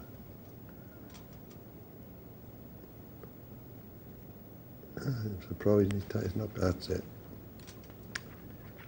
Well, you're unlucky, Gullet. You didn't manage to hit, but you did the right thing. You went out like a lion rather than a lamb. Nothing you could do. Now this could take a bit of time now because they've all got chips. This is some 7,000 at the moment, is probably around what average chips are. So unusually, there's nobody particularly short stacked and nobody running away with it. Certainly not on this table anyway.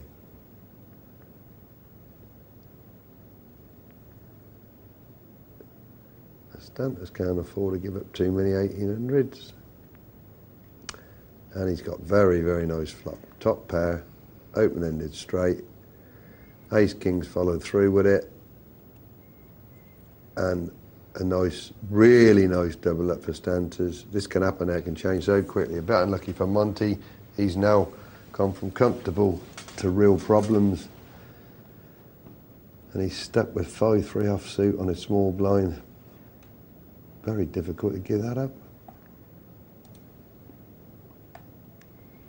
I suppose he could wait. He's going to get 4 more hands if he wants. Yep, I think I might, yeah, I think I'll pass this. Well, he's getting a bit more odds for his money now, and he knew his cards were live, but nothing wrong in passing that one, really. You can still double up.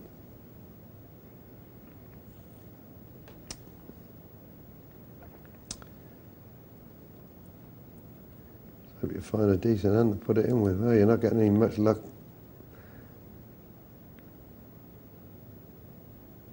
Big hand for the queens.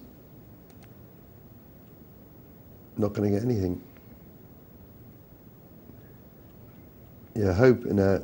Oh, gee, deuce 8 for some reason. Oh, beg your pardon, my mistake. Deuce 8 was a big blind. So that's the end of it.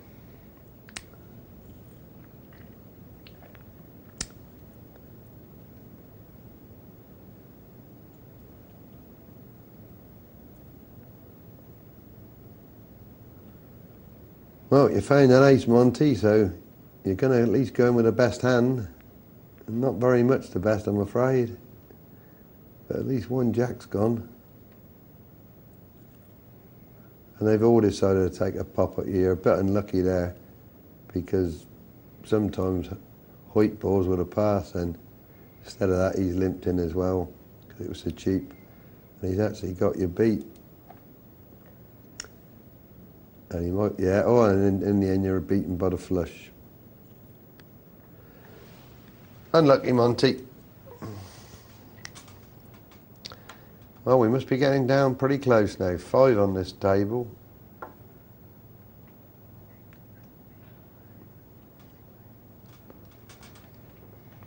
So if there's 5 on this table, I would imagine there's 2 6s and a 5. Otherwise I'd have filled the table if it had been 16. So I think we're down to 17 now.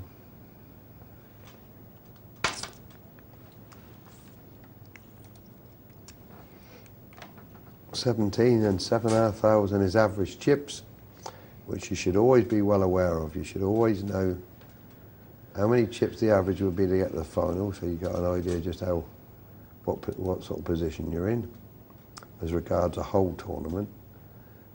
And obviously, if 15,000 is good for the final, half of that is still good chips at the moment.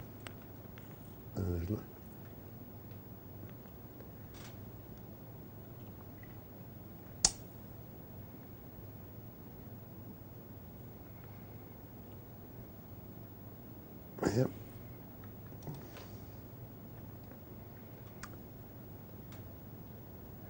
There's still quite a bit of play in this. 3,600. Nice hunters to lose. To win, I mean. And we've just moved now to obviously 16 players because we've now got a full table, so we're down to 2 tables. We're down to 2. 153,000 divided by, in actual fact, I'm thinking of a 10-handed final, so it's about 18,000 is the average for the final. Yep. So nine grand. Oh, there's my friend Orbis Fawkes. Not a friend, but I've watched him a few times. None of the other players really mean much to me. Paul 8-ball, we saw him earlier. He's done very, very well and has got 19,000. He's probably one of the chip leaders.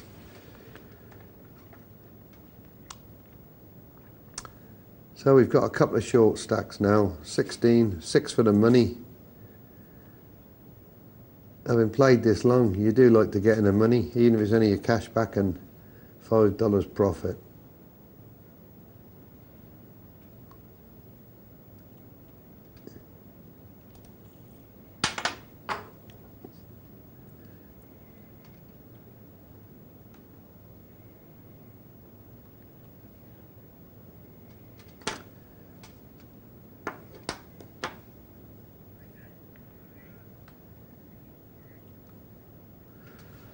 Definitely hush has descended on the studio. I hope that doesn't seem bad news for Lyndsay.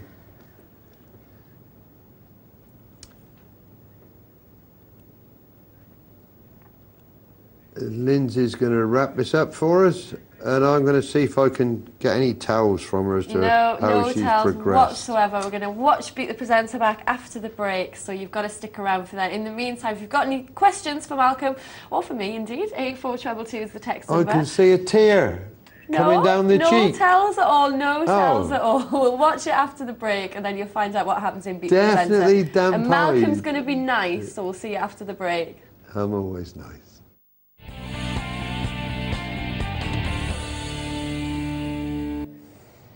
Welcome back to Poker Night Live. I'm Lyndsay, joined by Malcolm the Rock Harwood tonight.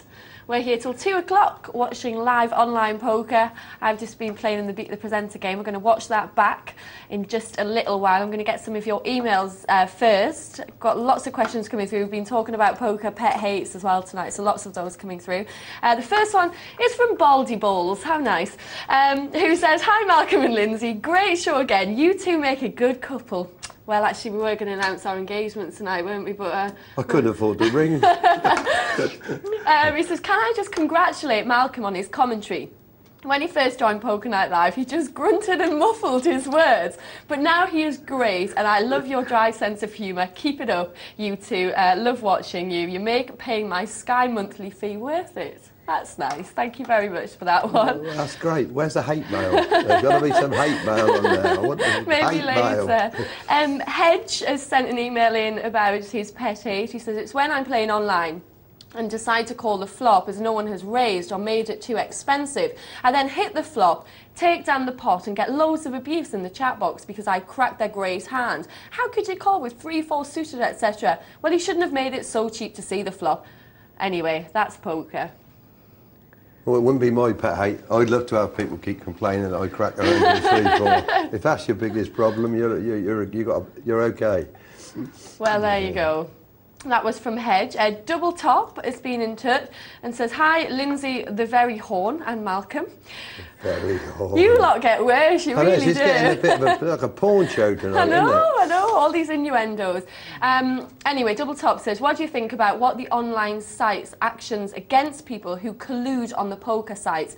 I recently reported 2 players who were talking about hands they were playing during an MTT. I checked both players and they were talking about hands they had during a cash game. I reported both to the site. A few days later, I got an email stating that both had been kicked off the site and accounts had been frozen. I emailed back, asked what would happen to the money in the accounts, and I was up for some bonus. Was I up for some bonus for grassing the players up? They said no, and they couldn't answer any of my questions. Where does the money go? How do the sites stop these people just registering under different names? Do the sites share information? What do you think about online cheating, and do you think it's common in online games? Interesting email. Well, first of all, I'm glad I mean, I agree with you. It's all wrong talking about your hands during the chat. That's the first thing. I agree with you wholeheartedly. It shouldn't happen. I like the action that they froze their accounts and confiscated the money. I've heard instances where they do make the effort to trace who lost the money during that game, and they split it accordingly. But if they didn't do that this time, it suits them very nicely to ban these players and take their money. Do the sites cooperate? As far as I know, they don't. They're really all against each other. They're out for every customer they can get. And I'm quite sure if you cheated on one site, you wouldn't have any problem registering with another site. Right. That's what I think. The last question, what do I think about cheating?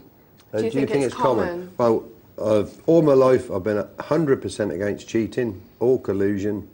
I think you've got to be man enough to play this game and play it on your own and depend on your own ability. So I'm 100% against cheating. Do I think it's common? Because of the sheer numbers online, there's probably more cheating goes online than live, but in proportion, it happens on live, take it from me. I talked to a well-known player the other day and he's telling me about this hand where he picked up the aces. He said, I kicked him so hard next to me to let him know, and it really made me sick to hear it. This is a professional who's telling me that he kicked his friend to let him know he had aces. And I never said anything. I don't want to fall out at my age with people particularly. But it really annoyed me. This is a guy who's been playing 30, 40 years, and they're still kicking each other under the table and letting each other know what they've got. I don't like it. I like to have kicked him somewhere else, personally. But, so... In the Baldy Balls. Unfortunately, in this game, you are going to get cheats, you're going to get collusion, and there's money. You just got to be as sharp as you can to avoid it, and try and not be greedy and playing games where you really do feel safe, especially live. Yeah. Don't let the lure of the money or the fact that you've travelled somewhere and, oh, I must play. If you don't like the game or you feel at all suspicious, you've got a whole life in front of you, don't get involved. Good email though, Double Top, interesting stuff. Yeah, I like Double Top. He thinks about the game seriously. And, he doesn't in the chat box when I'm playing against him, I'll tell you that now. I mean, who could take the game seriously playing against you? Seriously. Thanks, Malcolm. Trip6 has sent an email in. He says, here are a few of my poker pet hates. 1, players going on and on about how the software is rigged against them. Well, that does my head in as well. Yeah. 2, players pushing all in pre-flop, especially in cash games because they've seen it on telly, late stage tournaments, especially just after I've made a standard 3 times the big blind raise. Well, you want this. I can't see what you're complaining about that. If you want to see them put their money in, all in, and they can frighten you off a pot, good luck to them. They're not doing anything wrong. But you want to play against players like this. So go on, carry on. Number 3, this is one of mine actually. Players typing nice hand, N1 or NH after every sodden pot. Yeah, you do get that a lot. It's quite annoying afterwards. And it goes around the whole, some of the ones I play, you get NHTY, NHTY, NHT. And it's like, all right, you know, we know. You're playing some funny games. They don't do it on the games I'm playing. Number 4, poker server being down for maintenance all day on your only day off. The other half walking into the room to chat about something pointless at crucial moments, causing huge stack loss. Number 6, sitting down at the last free seat of a table only to get a message of seat taken by another player. Number 7, getting your wired aces cracked by some fish holding Jack 5 offsuit. Again, why complain? You know, this is exactly who you want to be playing against. And he says, number 8, some fish gloating, making out that he's the next Phil Ivey. I could go on, but that'll do for now. I'm glad you've got that off your chest anyway, well, having seen that you could go on, I think I'll go to a monastery, because you're never going to last in this game because you've got too many chips on your shoulder. Now, I mean, I know a lot of the things you said there were valid, but most of them, I wouldn't complain about them at all. It's exactly what you want to be playing against. Yeah. You're probably doing it tongue-in-cheek, a lot of it, and you're probably a nice guy. But if you're serious about all those complaints, you've got to rethink your game.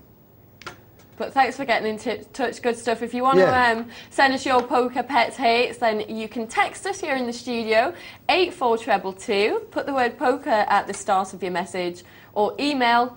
There's the address. It's poker@pokernightlive.co.uk. Or if you've just got a question as well, please do send your questions through and your poker pets hates. Right then, shall we have a look at my tournament? We will, Lyndsay. Beat the presenter, let's have a look at Got your name right this time. Yeah, Malcolm's got this thing about calling me Leslie, it's quite funny. He's got it in his head. It's funny she knew who Leslie was. Right, here we go. Now this should be okay, it should be interesting. No, it's really good. I really enjoyed this actually. Now don't tell me too much. I'm just going to say, because we started off with 2,000 chips, so yes. The early you know how quick these tournaments normally go, and it's quite random, and a lot of it I think is popping up. Is this specific to the site we're watching, or have Prima now put up tables with 2,000 starting chips? Does anybody know? They've put them up for the TV table. All the sites you can play 2,000 there if you like. Is that true, or is it just on this particular one? Okay. But if this is the case, this is much more like it. Obviously, I don't want to criticise the sponsors because I wouldn't get any wages. But I don't like the other ones. They're too fast. I don't think they're a real test of skill, though Casper's proved that it can. Having talent does help.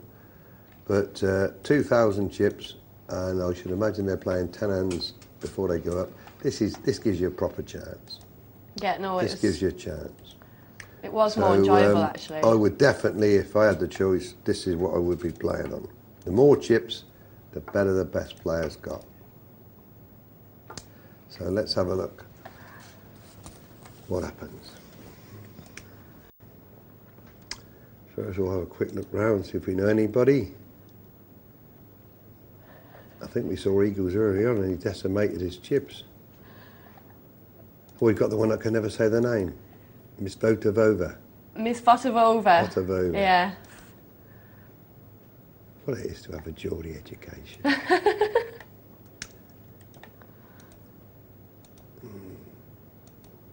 Look, we'll get into this in a minute. So there's not going to be such a rush this time. No.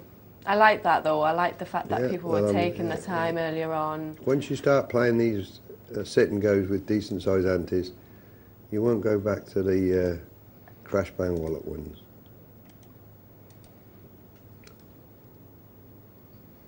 What a lovely flop. Queens and sixes. Well, he's certainly going to get on for 20. We're going to get a raise here, in fact. No, he played it very cautiously. Unbeatable. He's trying to get as much as he can out of it, but that's a good pass by Clown School.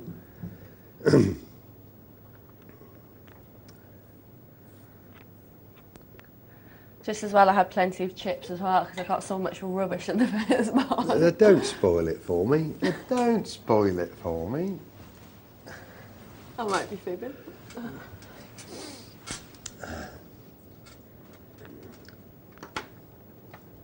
It's amazing when you do sit and get rubbish, and it's easy to get depressed.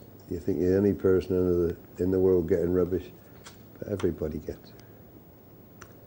Some days it's your turn, or some months it's your turn. Yeah. I've still been on a bad run for now 3 months. What a fantastic flop. And the other 3 diamonds is going to slow people down, but in actual fact, Birdo's got an open-ended straight. Now that's turned out not so bad because it could get Robbie involved. Oh, this is working out absolutely perfect for Miss... I'm going to just call her Miss B. Miss B. Miss BB. Now, that's definitely a flat call. You got absolutely no dangers whatsoever there. And you might even get the king involved now.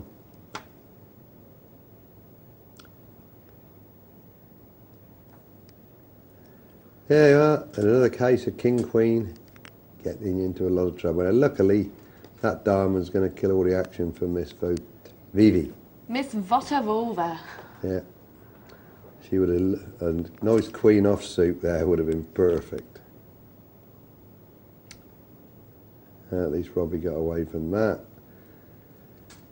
Bono's got no hand. Yep, that's a nice little pot to kick off with. Bon or U2. Bon, what is it? Bon or U2, I think. Bono U2. As in the band. Oh, Bonnet. Oh, I wouldn't know that, would I? I'm still back in the days and you wouldn't even know. You must know Sid Phillips U2. and Eric Delaney and George Formby were my idols. It was actually Bono's first time on Beat the Presenter. He Was wrote it? in the chat box, yeah, it's my first time, be gentle. Yeah, we all say that.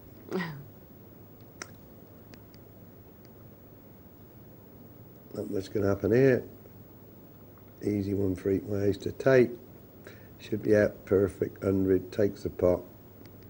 Oh my God, I can't believe it.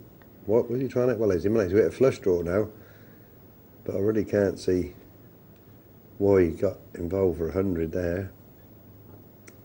Now he could take it if he bet. I can't really think he's winning. And you don't need to steal it. Yeah, absolute waste of 100 by Clown Skull. Just 100's chucked away. Lyndsay's having the cards run all over.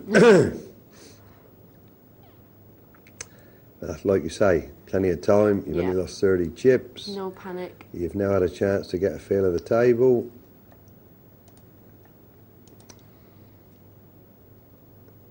Nobody's done it really. Well, probably just Miss Vivi. Anyone made any progress? Clown Schools, well, I'd be very surprised if survives to the late stages. This one's okay, going to win this one. 20, make it nice and cheap so we can hit an ace. But he didn't. Just another 20. Just asking for trouble. But, well, that's okay, but asking for trouble. Could very easily got caught out there. Ace, King, Robbie. Yep, you're not getting it at the moment, Lyndsay. So, nothing to worry about. If you're going to get a rush of cards, get them near the end. Yeah. The early stages, it's all about survival. Sometimes I think it's quite nice as well at very early stages because it does allow you to sit and really watch other people. Yeah. Though in your case, I noticed early on you were doing the ironing on the side, in between hands.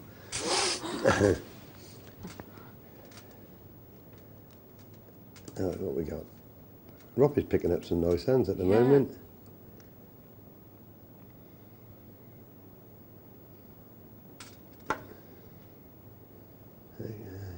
Some funny. Yep, I think I might have let that one go round. Having played with 7-8 and hit the flop, I'd have liked to have got something more out of that. Miss V with the kings. Miss VV, yep, nice hands. You're at the moment seeing absolutely nothing. Could get, oh, very, very crafty. Now that's good. This is now Eagles should see this flop, but I think I remember him playing earlier on today, and he didn't seem that type of player.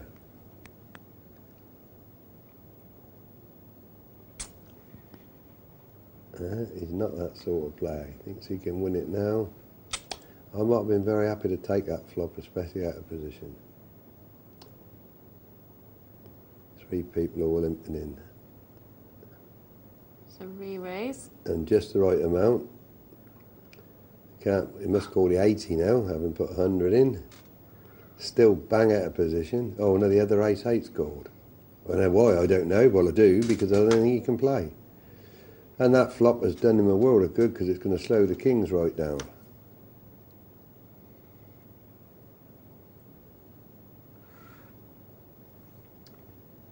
Well, Eagles is going to take... Oh no, he won't put the kings down. See, because you've got a lot of chips, you can actually still get away from a hand. Oh my God, what a lucky flop that was for him. Hit the straight. Feel very sorry for Miss VV.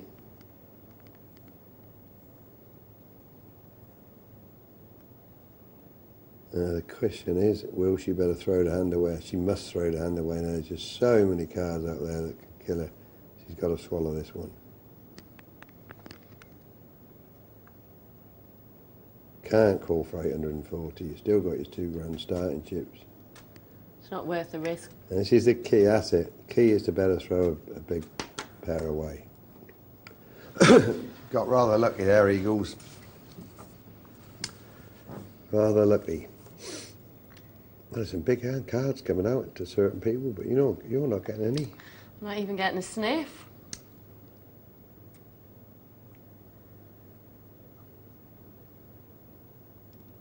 Yeah, amazing, you're in 4th place.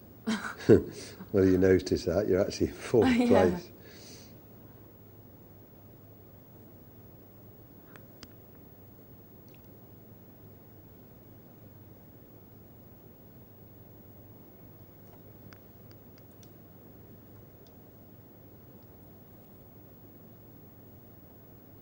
Everybody's hitting the flops. It's got to like that flop. Yep, nice, about 120.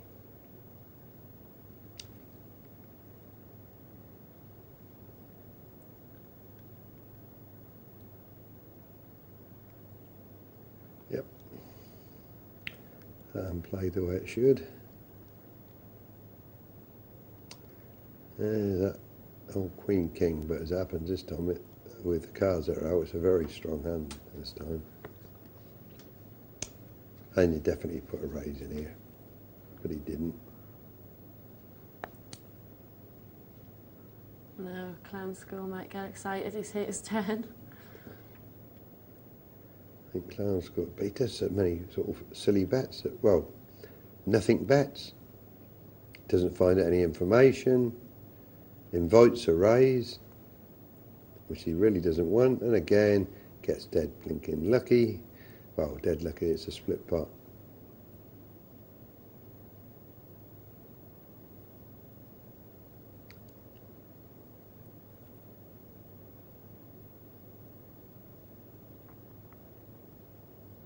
It's all academic, this. Yeah, it's straight for both of them. Yeah.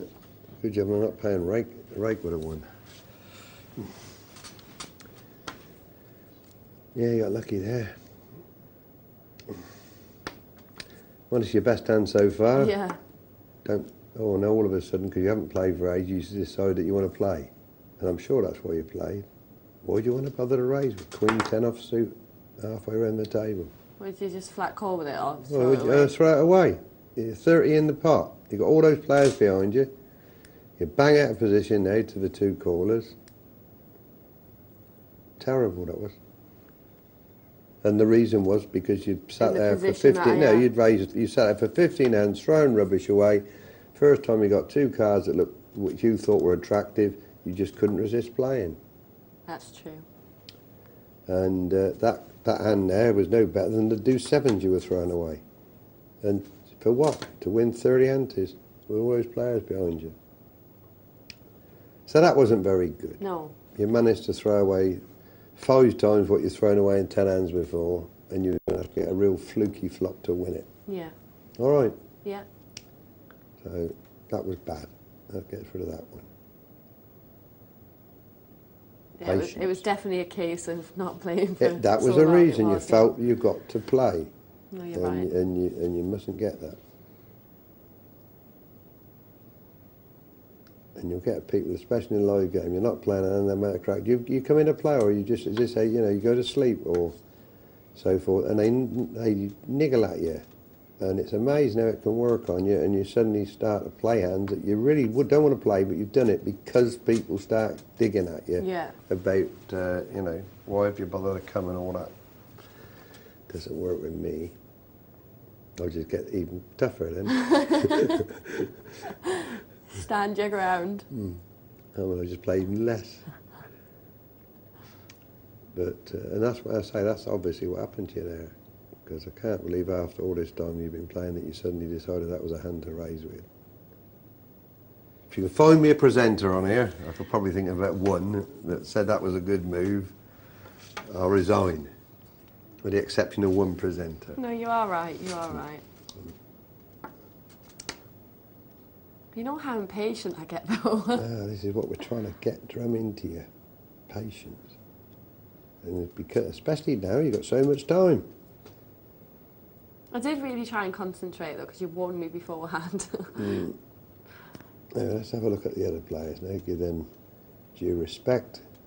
See, that's absolutely, apart from Eagles, everybody's not in any problems yet. Fairly level. Eagles, obviously, at these antes, is in great shape at the moment. But, I mean, you should still have what you started with, virtually. Yeah.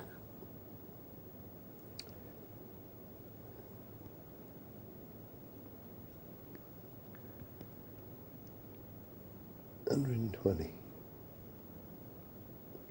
Yep, it's the best hand there. Yeah, no one's hit anything, so... Yeah, on the button. Perfect.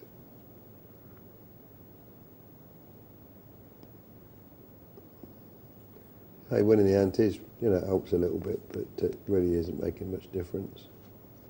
And Kings for Clown School. Jacks.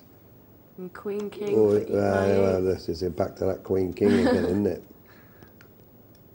Eagles decides that 9-7 suited is a great hand to get involved in early on.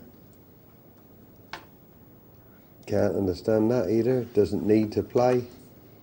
Eat my ace must have been listening to you. Put down his king. I think it's just going to be the jacks against the kings. That's oh, he's going to catch the jacks here. Wonder if he'll bet 20 like he normally does. 40. No, 40. Kings are worth 40. Strange betting pattern he's got. But as it turns out, this might work this time. There's going to be a whacking great raise, and he's got him for all his chips. So I've had a go at your clown school, but in this particular case, you got all his chips. So I have to say you played that well. Flop came really perfect for you, and Duke got himself hooked in there. The little 40 bet turned out good that time. Yeah. So trapped maybe him. he's looking long term and I've misjudged him. We shall see. Maybe he was setting a table image as a weak player Could it be? and then waiting for the big hand where he'd catch him. Well, he caught him there, all right.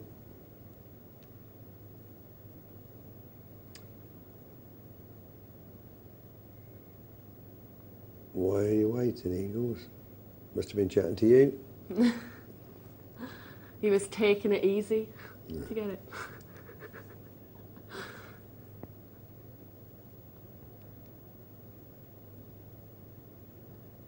Yeah, pair of eights. I think I'll take that one down, all right. Yeah. Extra 60 and it pays for your blinds. And I must say, Lyndsay, that Queen 10 you have now does look a massive hand, doesn't it? Yeah. Kings for Duke now. Robbie's putting in a little raise. Well, Duke needs him. He needs a big hand at this particular time.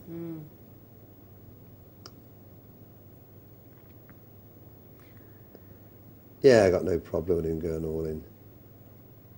He really doesn't want to limp in. He's short stacked. He won't get anything better than that. He's got a couple of players against him. When you obviously like to double up with it, but with a 80 going in, he's got core, which is what he wanted. Absolutely dominating him, can't lose. But that was a nice double up. That came just in time. Yeah, just at the right time. Made up for the jacks. Always the hand that you're probably going to lose a lot of chips with, jacks. What we got here? Ace Jack, Robbie. Flat call with that? Don't like it. As it turns out, he's pretty strong. I don't like it. I raise with that or pass it. I don't want to give two more people, or nearly three people, a chance to hit a flop. What am I going to hit to be sure? You have position. I'd raise with that. I'll bet at least 120. Bono's got a straight draw. Well, I mean, now he doesn't know where the devil he is anyway. Hey? Nah, don't like that. King, Queen. You're going to be so tempted this time, aren't you, with your King, Queen? I bet you're going to raise with this. Yeah. Fortunately, you haven't played a hand apart. Oh, Christ, clown decides that 7 Queen looks nice as well. Can't believe that call again. Terrible call. Well, I couldn't really see how you're going to get any action there. You'd only played one hand before that. And everybody wants to call. You know what you're going to do. Follow it through.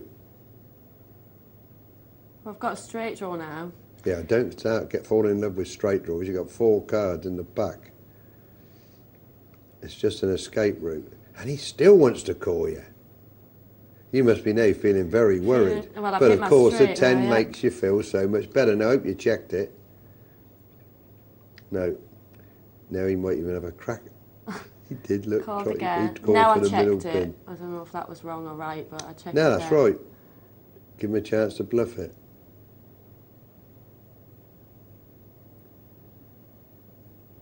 That's it. You got an extra 200 out of it. Well done. You probably thought you were splitting it at the time. Wow, that's that play by Clown Schools. Terrible play. Yeah. Absolute, no excuse. Just terrible poker. Nice for me though. Not Clown School, it's poker school. Because if it had been anyone else, I don't think they would have been playing with me. I don't think I would have got I don't know, anything you got for paid. That. But anyway, I'm glad you did, because it's put you in a nice, healthy position. I'm wondering what happens if the straight doesn't come. What do you do if the straight doesn't come on when it did? You go through with it again? I think I probably would have put it down and he would have ended up taking it. Well, it was up to you to bet. I mean, if you check it, I mean, then maybe he bets and he will take it off you then. Whether he would have done that, I don't know. But, I mean, he deserved to lose that, calling your raise in early position with Queen 7.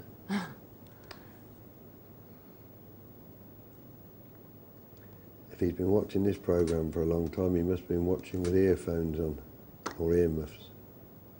That was bad by me.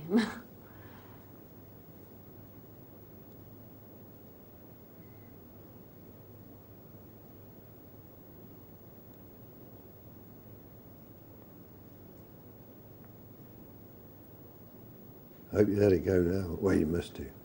Yeah. I should have let it go before though. It's a terrible flop for you. You know. If you improved your hand, it's going to make it even worse. I mean, you have to look at that. That if you think you got the second best hand, and if you improve, it's going to probably make your hand even worse. Yeah. Because the card you need is going to make the flop stronger for the other person. Yeah. See, again, you've got yourself now pretty comfortable. The antes are fantastic. you know, the anti-structure at the moment, you've got so much time. I can just sit back and not do anything silly. That Another one. this is lovely. This is lovely anti-structure. There's some incredible flops coming down, isn't there? Some big straights and another one for Bono there. And let's see if Clown School gets itself out of this one. He puts his, I mean, as it happens this time, he's saving himself an awful lot. He called your bets, big bets, when he was really going nowhere. And when he has got a sort of hand, which he has at the moment, he doesn't know the straights out against him. He gives the person straightening so much value to hit it. Now he's in trouble with 3 aces. It's probably worth 80 this time. He seems to bet higher when he gets... All in. Absolute suicide. Why bet that? He can only get called if he's beat. No, I'm afraid that was one of the poorest performances I've seen on here for a long time. Especially as you had a real nice hand where you got the jacks against the kings, gave you a lovely chance to He was quite get comfortable chips. there, wasn't he? And you really did play badly, I'm afraid, Clown School. Robbie's I got hope you're these. very new to the game, which would maybe explain how you played really so badly. Robbie just doing a cheeky little check there with his trip aces. No. And find somebody bluffing. Don't do that. What if you just called that? Well, if the guy's bluffing, which he was, you've got no danger. And if he's got an ace there, well, let him hang himself the next go, maybe, Yeah. you know. I mean, there's always a danger he's got a silly little card in his hand and fluke a straight. But having checked it and the guy's bitten, I'm going to give him another shot to bite a bit more. Of course, we give all our players the right to reply, so we'd quite like to hear Yeah, from I don't Clown mind. School if he wants to get in touch. Send Yeah, us I'd an like email. to see a guy get beaten up as badly as he did. Well, he beat himself up.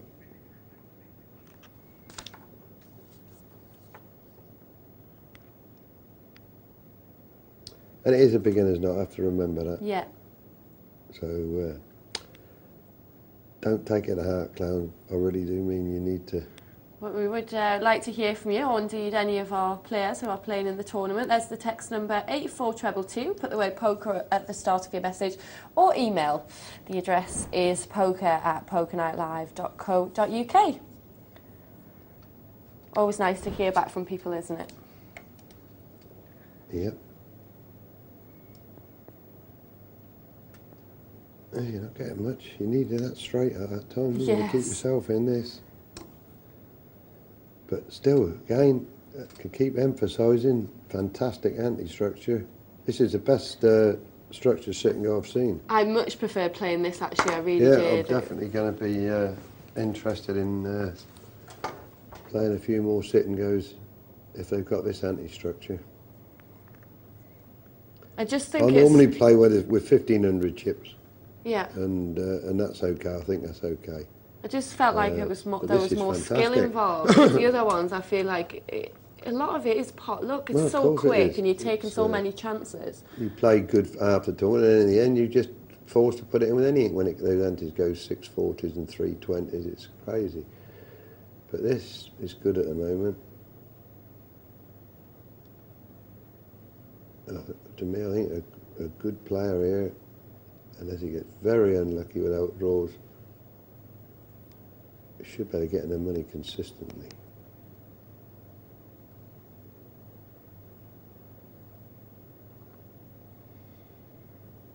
No. Bono U2, which I've now learnt is a group. Bono. Oh, Bono. U2 is the group, and Bono is the lead singer. Oh, is he? And the guitar player is called The Edge, from Ireland. I can't believe you've never heard of U2, Malcolm. That's shameful. Why? They're just like one of the biggest bands in the world. I've heard of Tina Turner. Oh, well, they're Yeah, as big as okay. Tina Turner and probably as rich.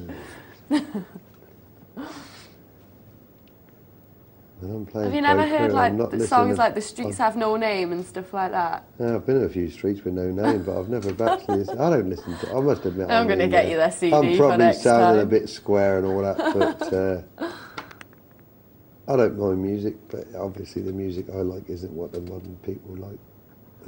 But they're not even really new, you two. They've been around for years. Well, so have I, but even more than them. But Bono must be nearly your age now. Well, in that case, he should have given up ages ago. Anyway, let's get back to the poker. Maybe that's him playing. You never know, it might be. Yeah.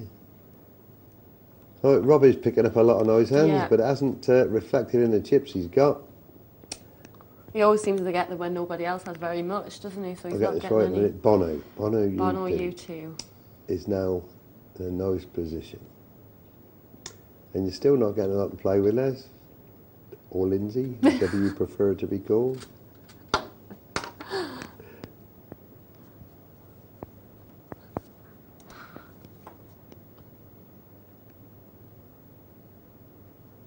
You call me what you like. I suppose you're telling that one's Robbie Williams over there, isn't it? Might be. Yeah.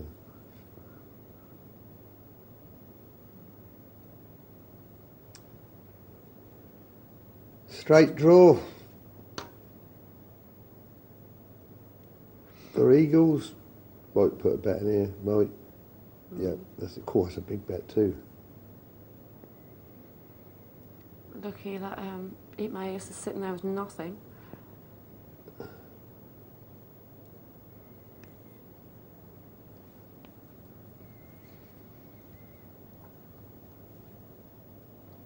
Hey, you certainly get your money's worth on here. Yeah, that must be ready for a blind No, change what are you going to soon. do with this 8-10? You're going to flat call. No, you're not. Well done. Ah, you see? I'm pleased. And you get mixed up with that hand. You're now in a nice, comfortable third position. And I really haven't seen anybody on the table that looks particularly dangerous. I can't say say that I've seen anybody that I've particularly worried about.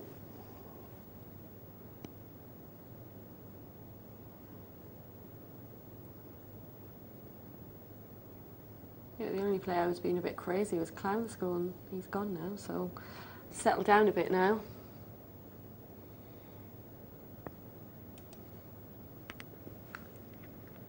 It's slowing the game down a bit there. Oh, that should be good enough to take it. Yep. Pick the right time. Nice move.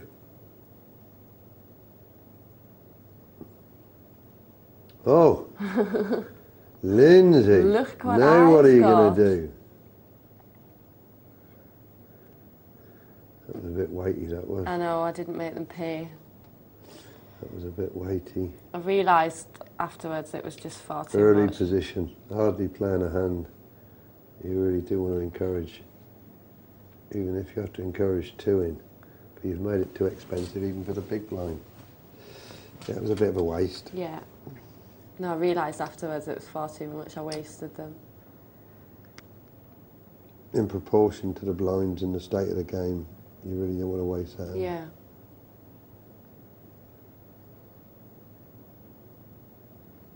We'll have a little bit of action here. And if I put ace-10 down, that's for sure. Might even re-raise.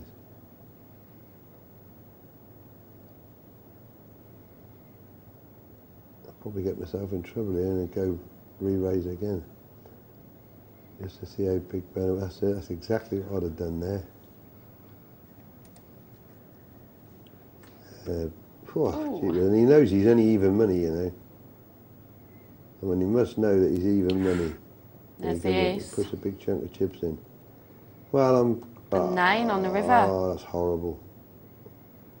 Well, they both played it very strong. And Bono? Bono. I'm going to keep on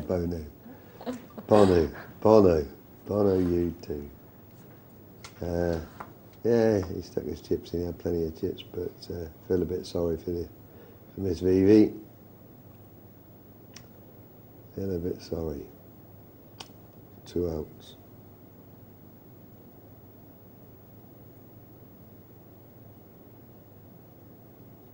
That's it. Nice quick call. Pass on me. Well, it's put Bono in a very, very strong position. Very strong, yeah. And we've lost 2.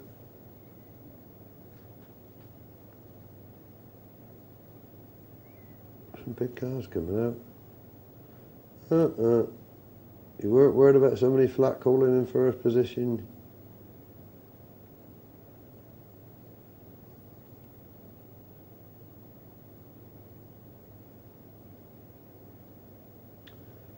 You're going to have to get lucky this time.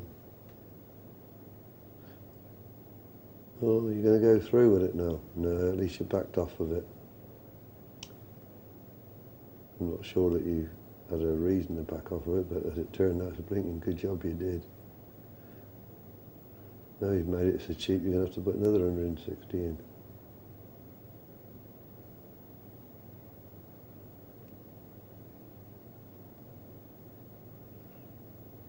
No, it took too long. Not pleased with that. I know. You have to look for a guy who's hardly played. Hasn't played that many hands. Flat calls in early position. 80. You haven't got much of an hand. You could flat call as well if you wanted. If you really like the ace-10. But then he could have got a bit bored and thought, I'll have a cheap look with nothing too Don't good. start thinking that. Somebody flat calls in first position, especially in this case, who hasn't played that many hands.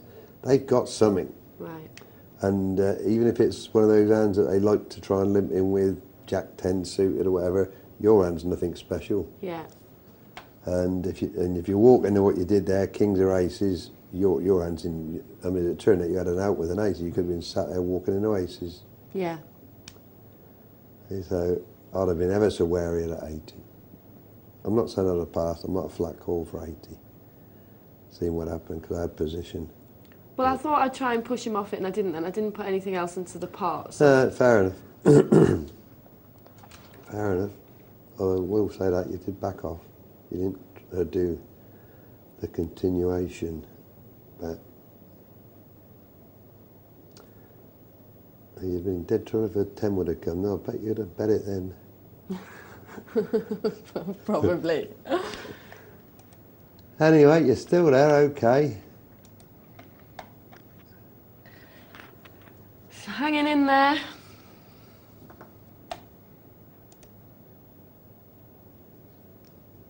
This is a real war of attrition.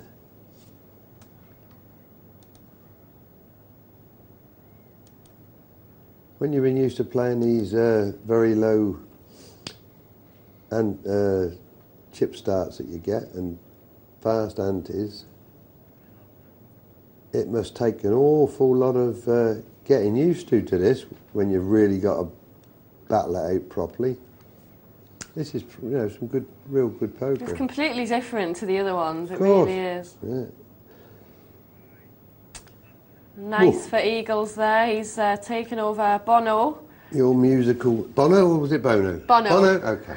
Well, we'll leave it there. We are going to go back to that. I just want to get some of your emails in first, but we will get back to the tournament a bit, so don't worry. You won't miss any. Don't want to miss a hand. No, you won't. Trabus has sent an email in, and he says... Trabus played earlier.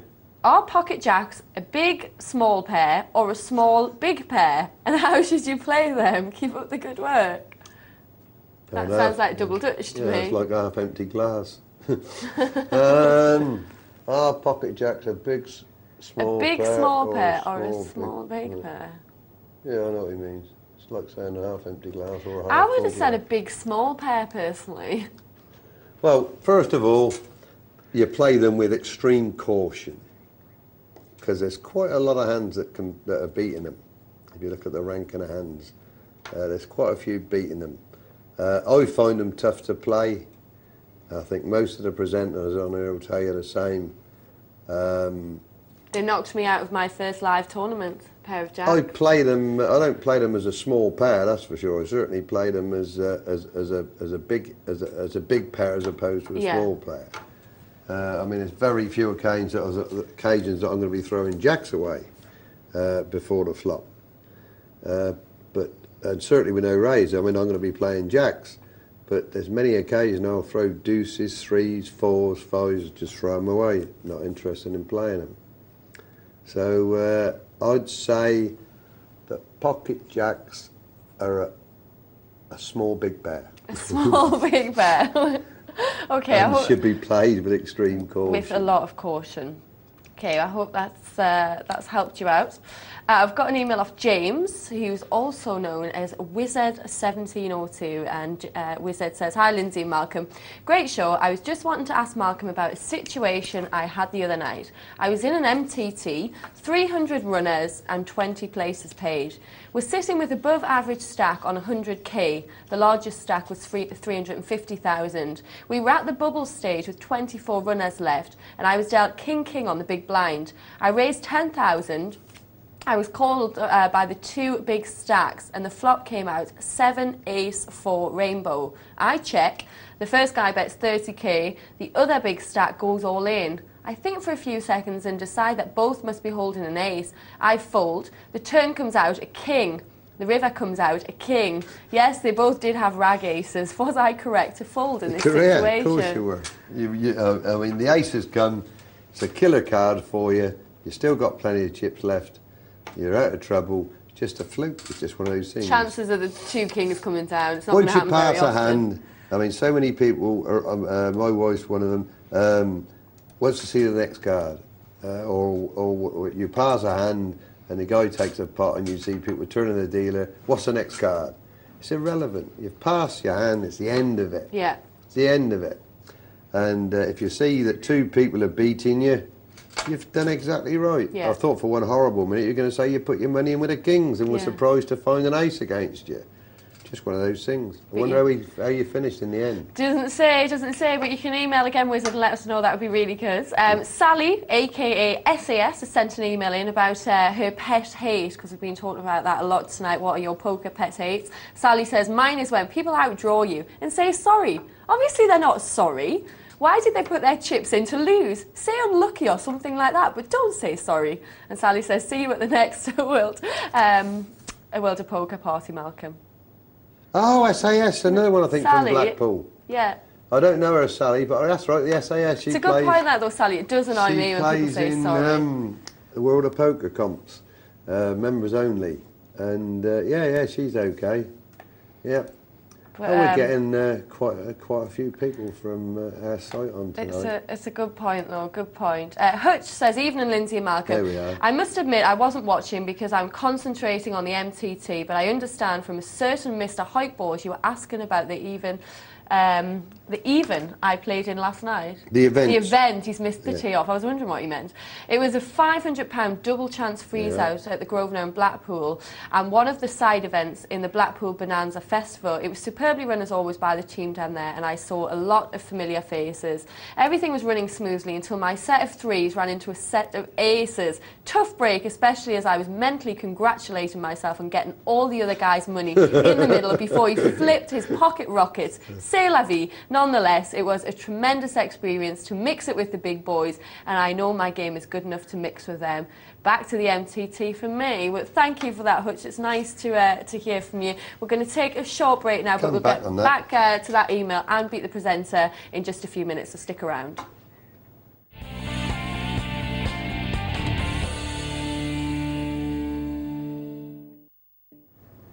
Welcome back to Poker Night Live. I'm Lindsay, and the man beside me is Malcolm the Rock Harwood, upsetting some of our viewers tonight. Who have I upset? We did have a phone call. Somebody on Waterloo Bridge with concrete block around his neck. Please, clown, I don't want it to be you. You don't have to take. He didn't mean it. Don't take me that seriously. That's not the answer. He criticised the play, but it's not that bad, honestly. We're here till 2 o'clock anyway. Got lots more poker coming up. We do want to hear from you, though. If you've got any questions for Malcolm, make the most of the fact that he's here and get your questions sent through. Our text number is 84222. put the word poker at the start of your message, or you can email, and the email address is poker@pokernightlive.co.uk. We also want to know what your poker pet hates are. I've had some good emails so far. We had one before the break from Hutch Malcolm, who was playing at a venue in Blackpool. Yeah, I remember really he actually put it on. We were doing a report on that particular event, and I remember him. I knew I said to you earlier he'd been beaten on a big hand, trips over trips, trips. You can't get out of that. Unlucky. Really glad you enjoyed it. I didn't know that you played at that level, and if it was your first time, it must have been a great experience because there were some really top players there.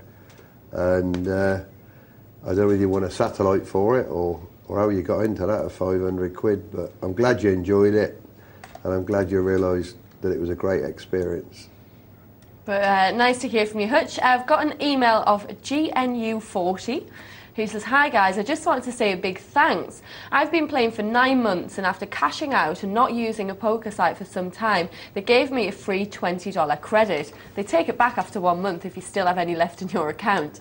I managed to win a $10 single table tourney with that, and now 4 months later I've accumulated $800 and I only play 2 nights a week." Good stuff.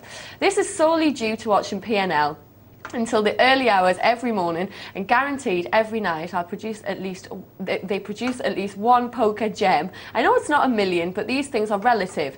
I've been a fun gambler for many years, horses, etc. And before playing poker, have resigned myself to the fact that in the long run, I will always lose. Oh.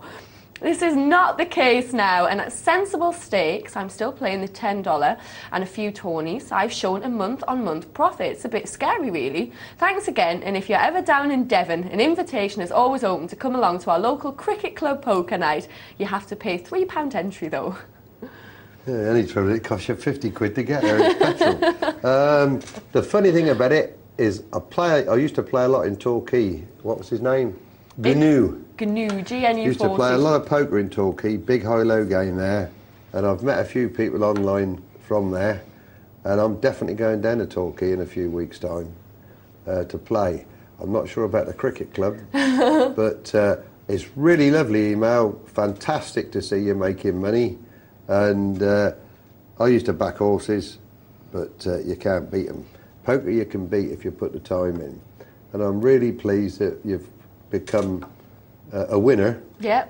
And enjoying it instead of what you obviously knew, a loser backing horses. And it doesn't matter that you're playing, you know. And you sound a very sensible chap. You're playing at sensible stakes and winning at those stakes. It's a bit scary because you can get carried away. I wish you all the success. And maybe see you in the, I think it's, used to be Newton's in Torquay. I'm not quite sure what it's called now, but I should be definitely down there in about 3 or 4 weeks. Well, there you go. But well done anyway, and thanks for getting in touch. It's a really nice email. 84222 is the text number, and the email is poker@pokernightlive.co.uk. Right, we're going to get back to the Beat the Presenter tournament. Okay. It's been a bit longer. We didn't finish it before the break, so let's head back there. We're back to Bono. Bono, you've got it. You've got it. Wasn't he the partner of Cher? That was Sonny, not Bonnie. Oh, was it? Oh. Sonny and Cher. Oh. Sonny Bono. Oh, I thought I cracked it for a minute. Probably thinking of Bonnie and Clyde. Anyway, not to worry. I'll get you up to date soon, Malcolm. Bono and Cher, isn't it? No, it wasn't Bono and Cher, you sure? Sonny and Cher. Oh, Sonny and Cher. Okay. Okay. Right, back to your game. Oh, a pair of 9s. And you're on the button.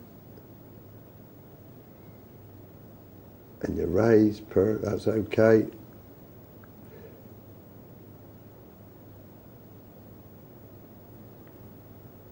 That's frightened you. Now, luckily, this is where position is important, because you've represented a big hand like Ace King, and you should bet now. I'd have bet a bit more than that. Okay. Lyndsay, because you could be encouraging him in with all sorts of things, and you wouldn't know. Yeah, but that's good. That was okay. That's position, see? He couldn't represent the king, because you could have it. And that was okay. That was played perfectly.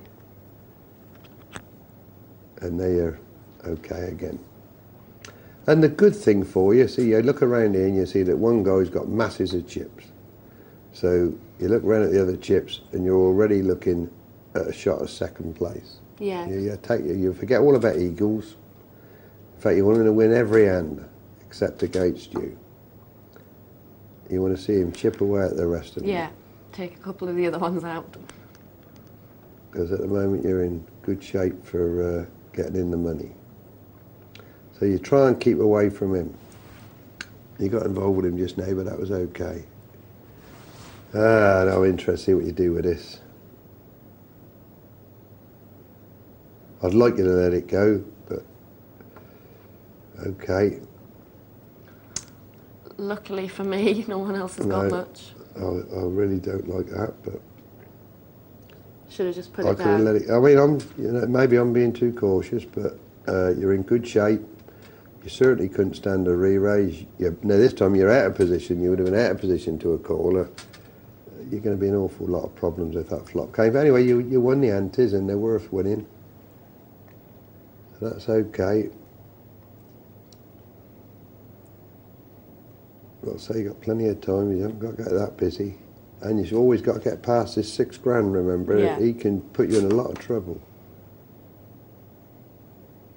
Well, the way the chips are at the moment, anybody gets involved, it'll take they'll take a massive hit.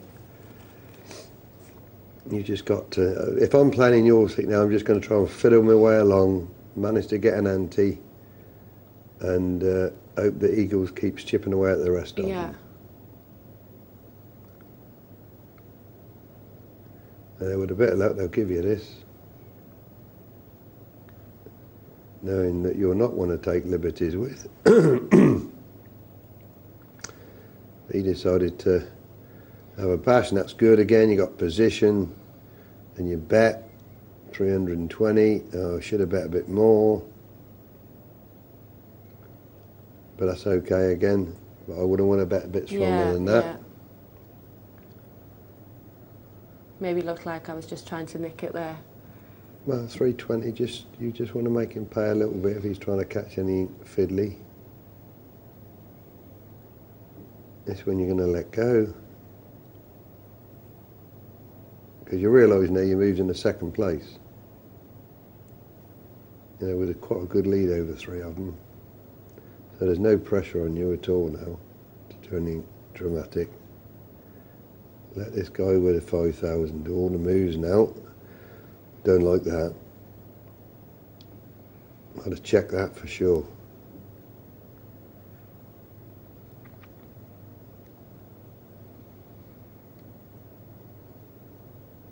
Yeah, I would have definitely checked that. That was a beautiful flop.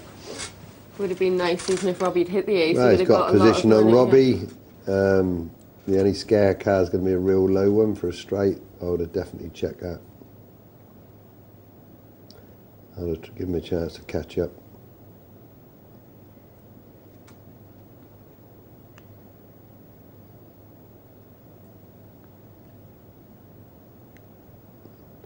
I'm going to take that one down. No, he didn't. Bit surprised he called that. But he has got a massive amount of chips, of course.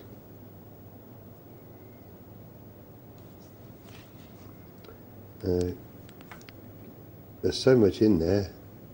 He's always drawn nothing, see. He just hasn't got a draw in the end.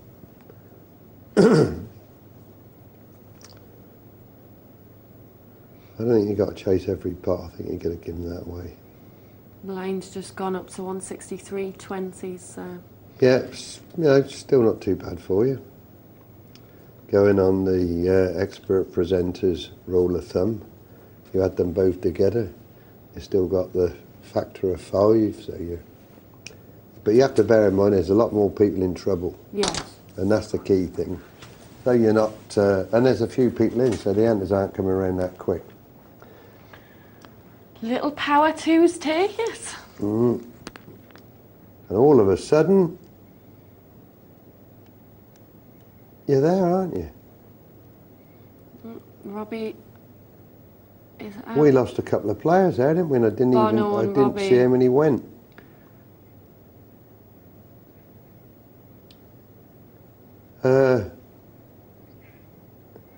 I think we missed a couple of hands there. Yeah, you know, I know because, Robbie went out that one, but we've lost Bono as well, so there's been a bit of a glitch there, but down to 3 now. Well, sorry about that, viewers. Certainly beyond my control. If anybody's to blame, it'll be Lyndsay. Oh, do you know what? You get They better. probably all just picked up their chips and hopped off. Yeah, no, Robbie was taken out there by the twos.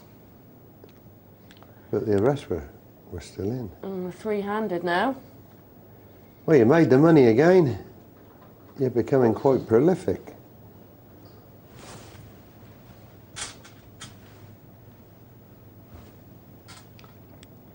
Yeah, looks like I've got a deaf aid.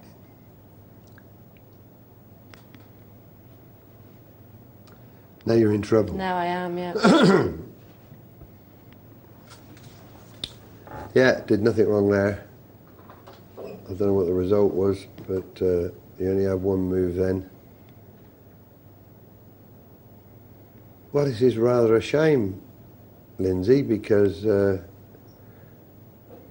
the glitch that's come up and seeing those two players gone, we haven't quite seen what developed, have we? No. Now, again, these antis, you're all in, because the antis have just gone crazy since we last moved in. So there's everything right there. And all of a sudden, you're back in this. It just shows you're back in second place, because the antis have suddenly got very, very big. Despite us saying what a great anti-structure it was, it's pretty hectic now, isn't it? Yeah. Yeah, good girl, you let that go. Even though you had a pair, you were even money shot, but you've still got enough chips. I hope you let this go. Yeah.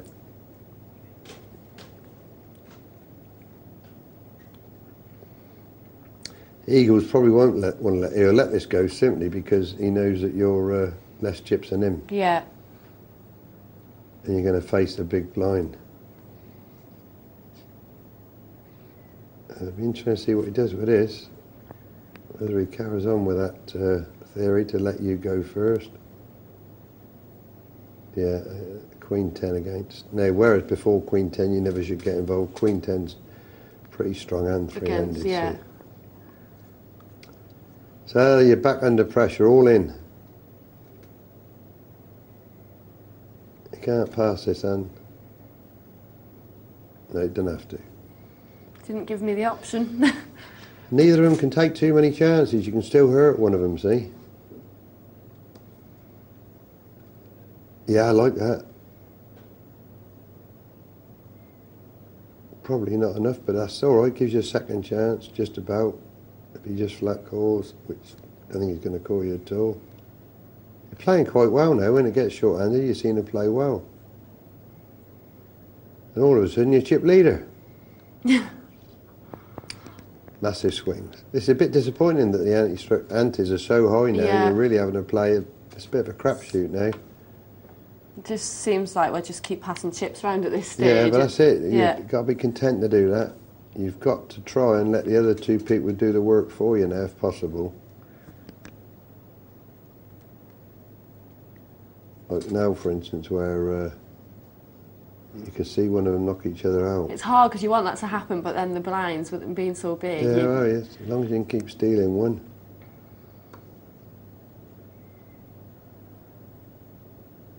He's going to give that up, isn't he? No, no, that's it. That's exactly what you wanted. If you lose this, you're desperately unlucky. Flush draw. Oh, he's at the 9.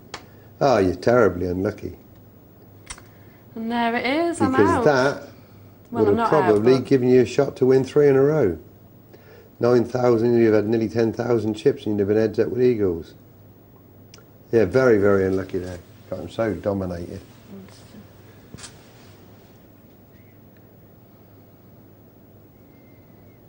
Look at that, 2 pair, 4 on the river. I could have still been in there. And that's it. Well, we'll just watch it. We'll watch these two play each other and then we'll discuss how you played. Uh-oh. I think this is going to be over very quickly. Yeah, 100 it's anyone's game this. though, isn't it? It's Some rubbish cards coming out now.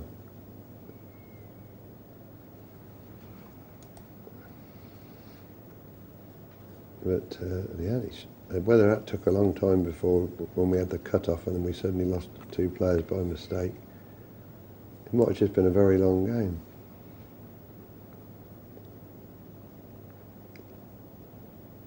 They got involved with her, didn't they? Flat call with 5-3. It's got a bet he can't get out of it now.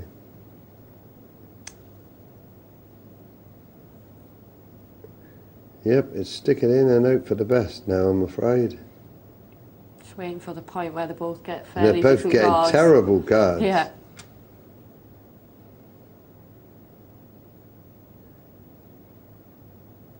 He can afford to let that go. 7,500. But he hasn't. They're really banging it in now. Oh, that was a great move by Eagles. He really, it's a heck of a job for him to put that 6-5 down. He committed himself so much, and with a big line coming up, I should imagine this is the end of it now.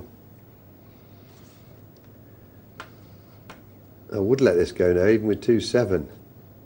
It's such a poor hand. Yeah, well, at least he did that. You can go back to 5,000 this hand, you better get a better shot than that. But he didn't get a better shot than that.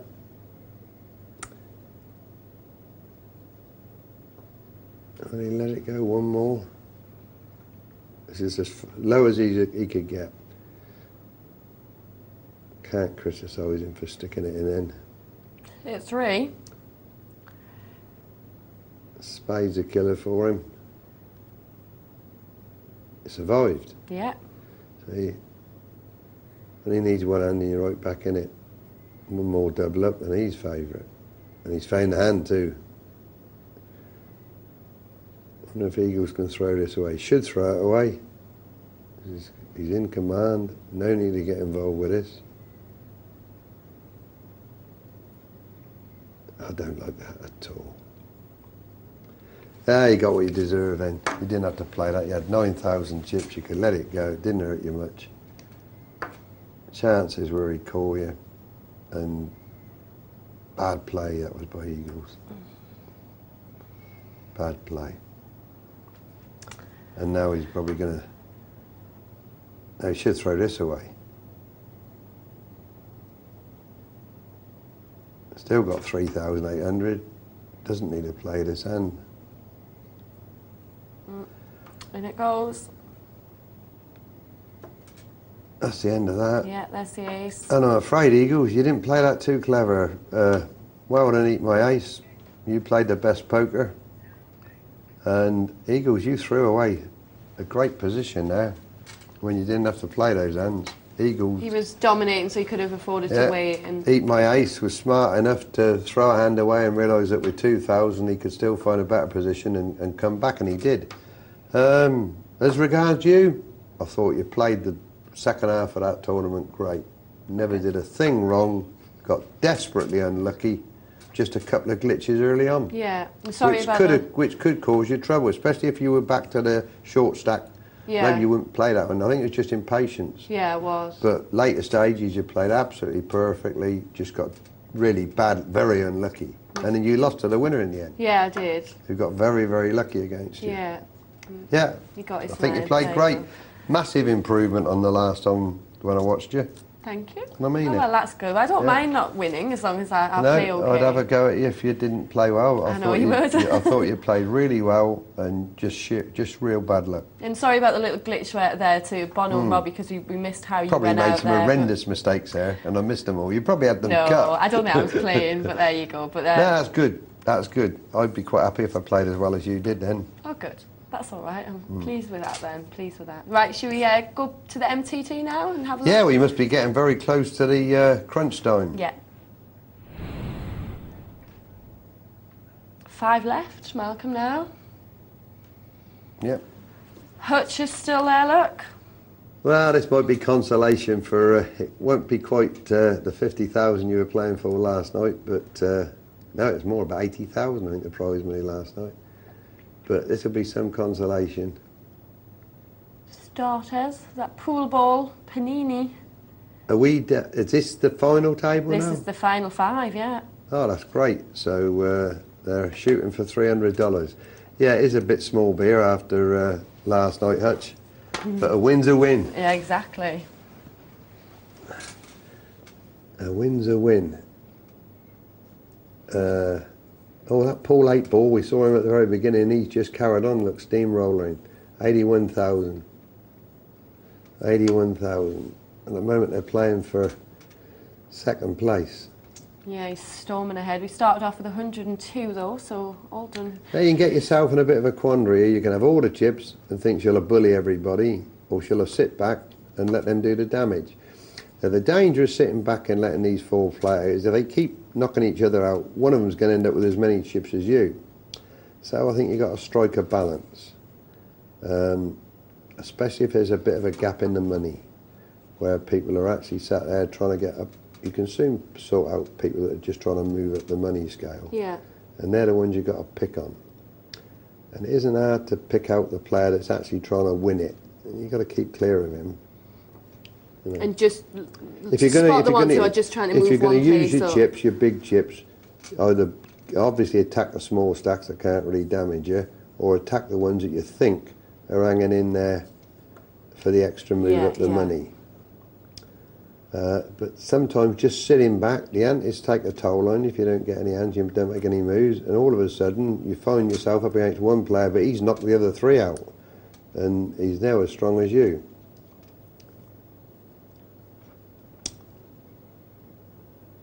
But what's his name there? Al Dieter? Yeah, it looks like editor, but... No, see, my eyesight's improving. Al Dieter, yeah. He's obviously in a lot of trouble now. And he can't do much with that. I won't make a move there, that's it. Because you can almost start to think these two are going to tangle.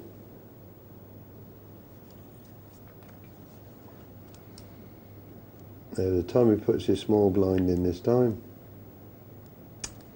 he's got 1 round. And he won't be calling this one, so that'll be 1 more disappeared.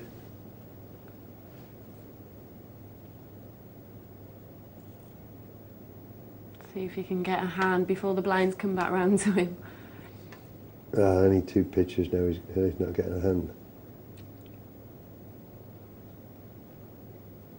Well, he is in a real bit of holiday, because if he doubles up, he's still the lowest chips.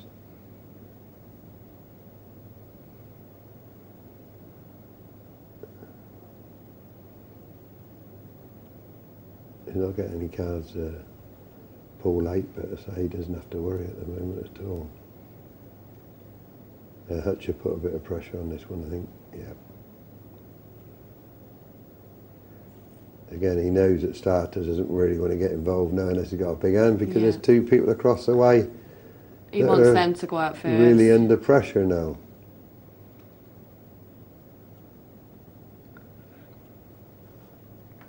Now, if he puts a raise in here, Hutch, Paul 8 ball might not want to get involved.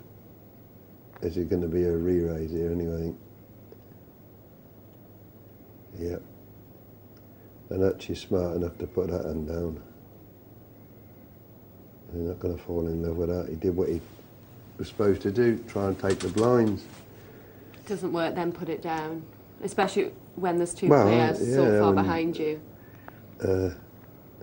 They got to concentrate on those 2 over there. Yeah. They're the ones you wouldn't have to Take a gamble with, maybe. Yeah, well, that was automatic. This is Panini could. He had to pass then, but he could have thought, well, I can take 2 shots here. I could knock him out, move up the money list, and double up. Yeah. But he didn't have much ammunition to do it with. Very quick, isn't it? Yeah, definitely. I must admit, I'm struggling to keep up with the speed they're going at. That was a nice bonus. That was a real bonus to get a walk in the park then and get the blinds. Little freebie. That really was good. All of a sudden, he's creeping up to Panini now. Nobody getting much, so you can't blame Hutch or Paul Ball for not making any. And again, he's got a walk in the park. No, not quite. No, he could have done. He could have Again, he's Made now a look. move, He's trying to move up a position there.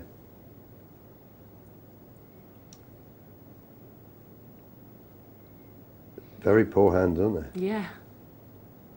Very difficult. But Paul 8 ball, so he's still got his 80,000, nothing much. And there was two of them so short stacked. Yep, there's a lot of blinds being given up. Yes, nobody's getting Nothing a wrong with decent that. enough to play with, though, are Nothing they? wrong with that. It's all tactical now. What's he going to play with these fours, maybe? Well, I don't think he's got any choice. Oh, the other guy's gone all in. Yeah. Well, that's not such a bad move. He's hoping that he gets taken on and he moves up a shot. And he knows his fours are best of even money. Yeah, nothing wrong with that. Good play, in fact. Well, they're surviving.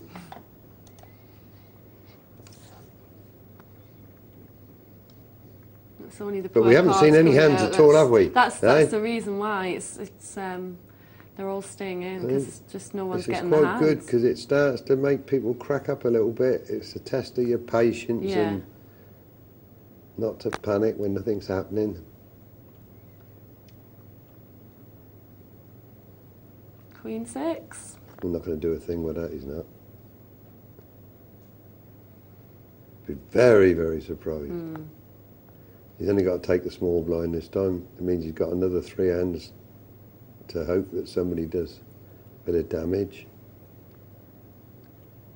Now this could put him in trouble. He might decide he's got to make the move with this one. No, yes, he's done it.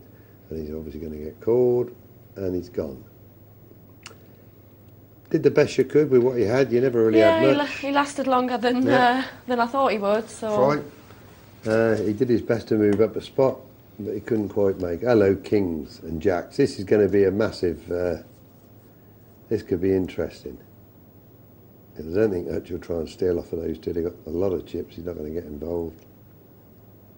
It would not be. That's it. Now he's going to put a raise, and he thinks he's at it probably.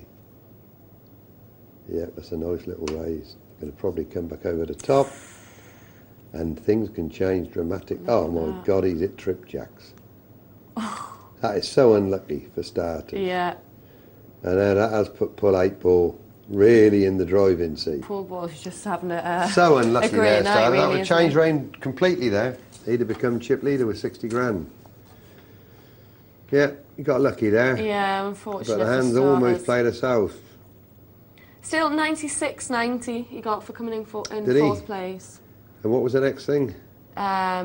Third is 127. Well, I think he's a bit unlucky there not to have a shot at third. And the guy who's come out of this so well is Panini. Yes. He's hung in there and seen 2 players go now.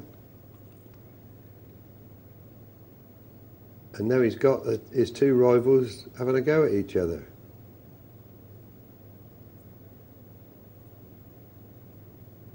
Oh, some good play being played now. That was nice. Weak raise, re-raise. Plenty of chips. You realise Hutch was trying to steal it, no? He's beginning to dominate the game now. But still very low. Just those two big hands came out against each other, wasn't it? He might flat call this. Just have a little look for 1,000 now. No, I don't know. He's got pleasure. He doesn't need to. No bother. He can afford to give him the 2 grand. The antes are going to come down back to him pretty quick. See, now you find a proper hand and you get your 3,000 back anyway.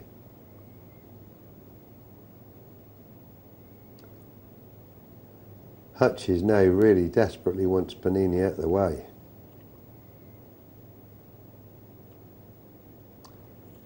He desperately wants him out of the way while he's still got some ammunition to have a crack at Paul 8 ball. He doesn't want to have a crack at him at the moment. No. He wants Panini out of the way. Yeah, at least he wants second. Not getting much choice. Just got to keep swallowing. I mean, the one thing he wants, if he's not getting any hands himself, he wants Paul 8 ball to be taking the blinds off of Panini. Nothing he can do about it, and Panini might get these back. Yep. This is not what Hutch wants to see. No.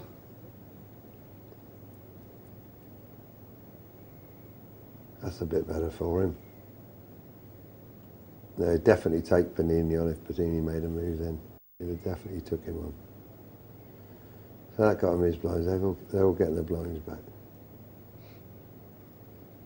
Nobody's getting any cards. Well, this is Panini's shot, but he couldn't do any it. This is the lovely thing when you've got plenty of chips. You do get a lot given you. Extras. It's quite hard to play three-handed. Do you not Yeah, think? well, you're involved every hand. There's Yeah. decisions, you know, important decisions every hand. You know that there's probably not going to be much out. But all the time you've got to be watching the chips. Now he's just found a hand in time again, Panini. He'll go all in with this. If he doesn't, that's it, and he'll pass. It's just not good enough to take him on. Don't give him 8,000 with Jack 4. 6,000 extra, isn't it? Can't see Hutch calling this. No, that's right, you're still okay. You've still got 3-1 lead on him. And Paul 8 Ball is loving all this. He's slowly creeping up.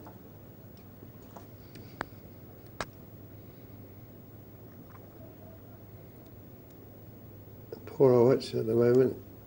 Oh, he made a move then. That surprised me. But I think he got fed up to keep giving up his blind. Still nothing.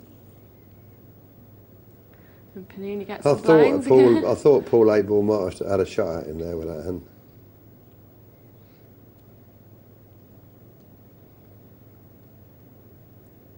I think Hutch is going to take him on now. Got to. Oh my God, he's got done again. Yeah, you're unlucky there, Hutch. But that was the time to take him on. Yeah, he had While to. he's weak knees. Hutch has gone third, but at least... He didn't do anything wrong. No, he had to take him on then.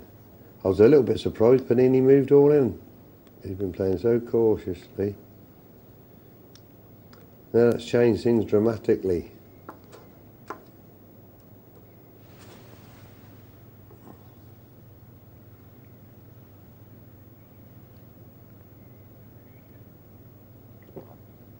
Hutch puts down the Queen 3. Pool ball gets the blinds again.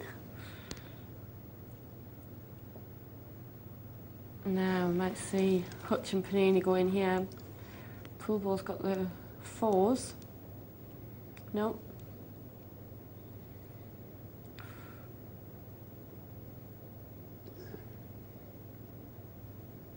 Don't think he'll take him on with that. Not know he's caught Hutch up. Now Panini wants Hutch to go out. Yeah. I don't think he'll do that. He's got himself back in shape. Looking at second place now.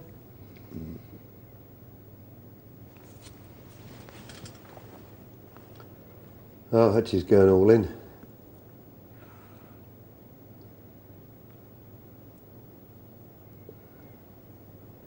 Now will he take a shot? And the difference is if he takes a shot of taking it, he takes himself out. Whereas Hutch before had some spare. Oh, he's hit the straight. Oh, I'm sorry for you there, Hutch. I mean, it was even money shot, but it's still not a nice way to go out. Well, give credit to Panini.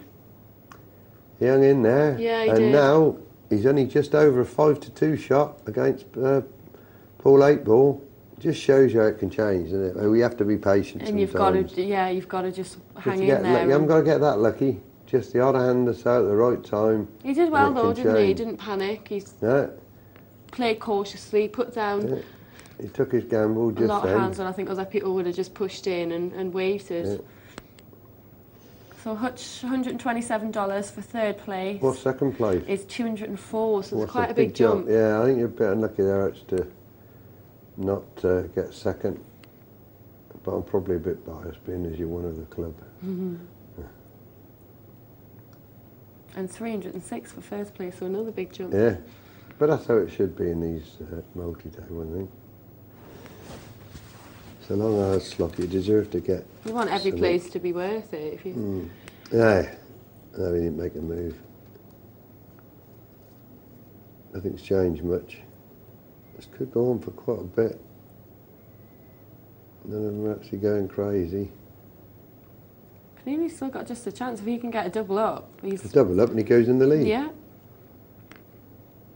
But the way they're playing, it doesn't look like there's going to be a double up. It's going to be nicking away and chipping away at each other, I think.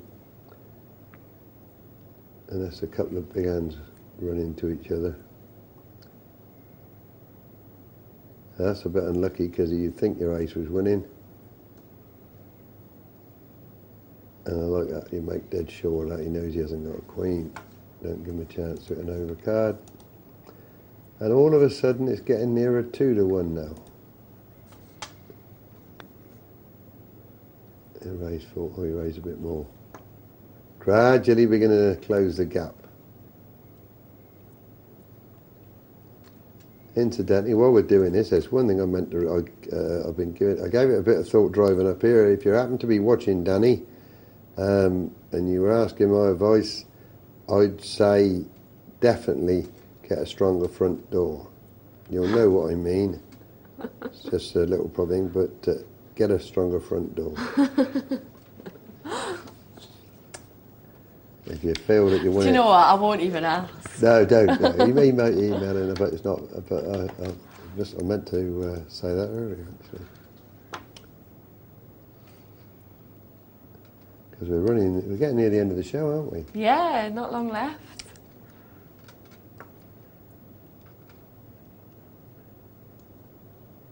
Well, the other news that I was going to give you early on that I've got on the grapevine, which should really interest you, especially as you're progressing now, is there'll be an announcement in the very near future of a ladies' event. Right.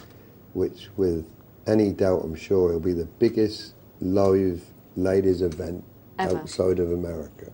Right. It'll exceed 400 runners. It's £250 freeze out. Right. And the best of it all, you're like, the winner gets a £5,000 diamond bracelet. Oh, lovely. Who wants money when you can have a diamond bracelet? Let's watch it, we're finished. But that's coming up. Panini has now done it. Well, he's done half of it. Yeah, got he's there. In a great position now. Yeah, if you keep progressing like this... oh, I've both got the same. Lyndsay, I might even put you in. But as long as I have the bracelet. Oh, but what are you going to do with the girl's diamond bracelet? Oh, all sorts of things. This is it. But it's not going to materialise because they've both got the same hand. They both got excited. Well, they both got worried because neither of them hit the flop. But it's looking like Panini's going to pull this off. To take him on here for sure. And he's got him. And that should be a lesson there for you. That lowest chip, or almost the lowest chips, 5-handed, hung in there, and things changed around. Very well deserved that, and he wasn't takes a few hands at no limit. Very well deserved. $306 for his $10 buy in there for Panini. Bit unlucky, Paul. Hey, you led all the way and got caught on the line. But you didn't do much wrong yourself.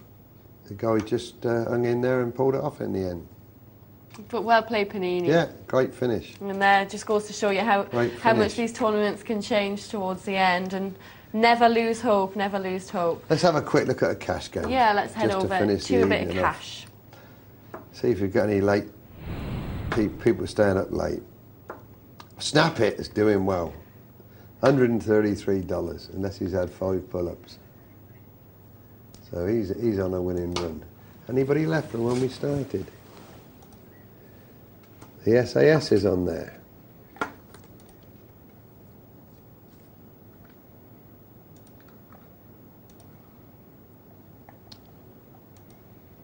Well, they've dwindled away on the cash game. Got a couple of spare seats if anybody wants to rush into them. And Snap It is in charge at this particular table. Yeah. Whether the other two left with the rest of the money, I don't know. There's nobody else doing particularly well, is there? No, Snap It certainly having the best of it. $133 maximum. Sit down with 50. If he sat down with 50 and he's been playing there all night, just shows how tough it is. It's made $83. Was it 50 quid? 50 quid fast, not so bad. 3 hours, 4 hours work, isn't it? And it might not be the only one he's playing on. No. No. Crumble, Ace King, Apple or Rhubarb. Not going to get any action.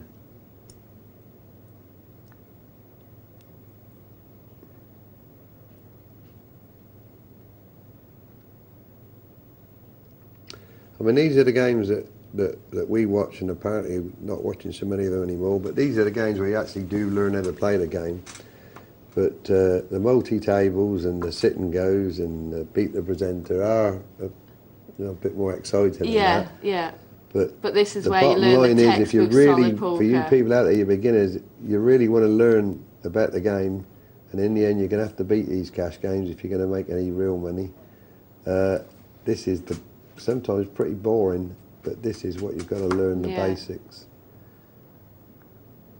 That's where you pick up all the basic skills. And you can take a lot of your what you learn from cash games. I've found you can take things you learn in cash games into competitions much more easily than the other way around. Right. I think it's harder to go from comps to cash than it is from cash to comp. Right. It's like this is where you get a foundation, and then you learn build so on much that. more with this. You learn a lot more about patience. You do have to read people a lot more. It's not all decided in one hand.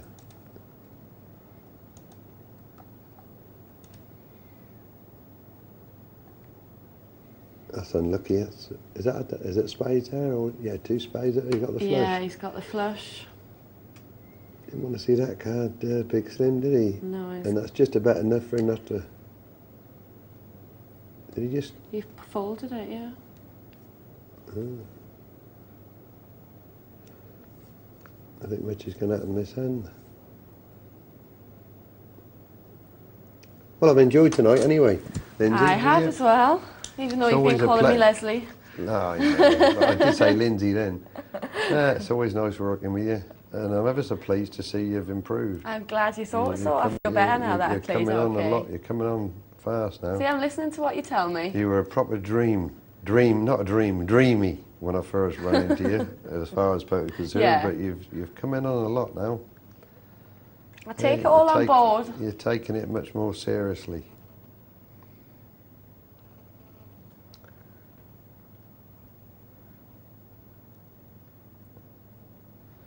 It's Blackpool versus Coventry. Yeah.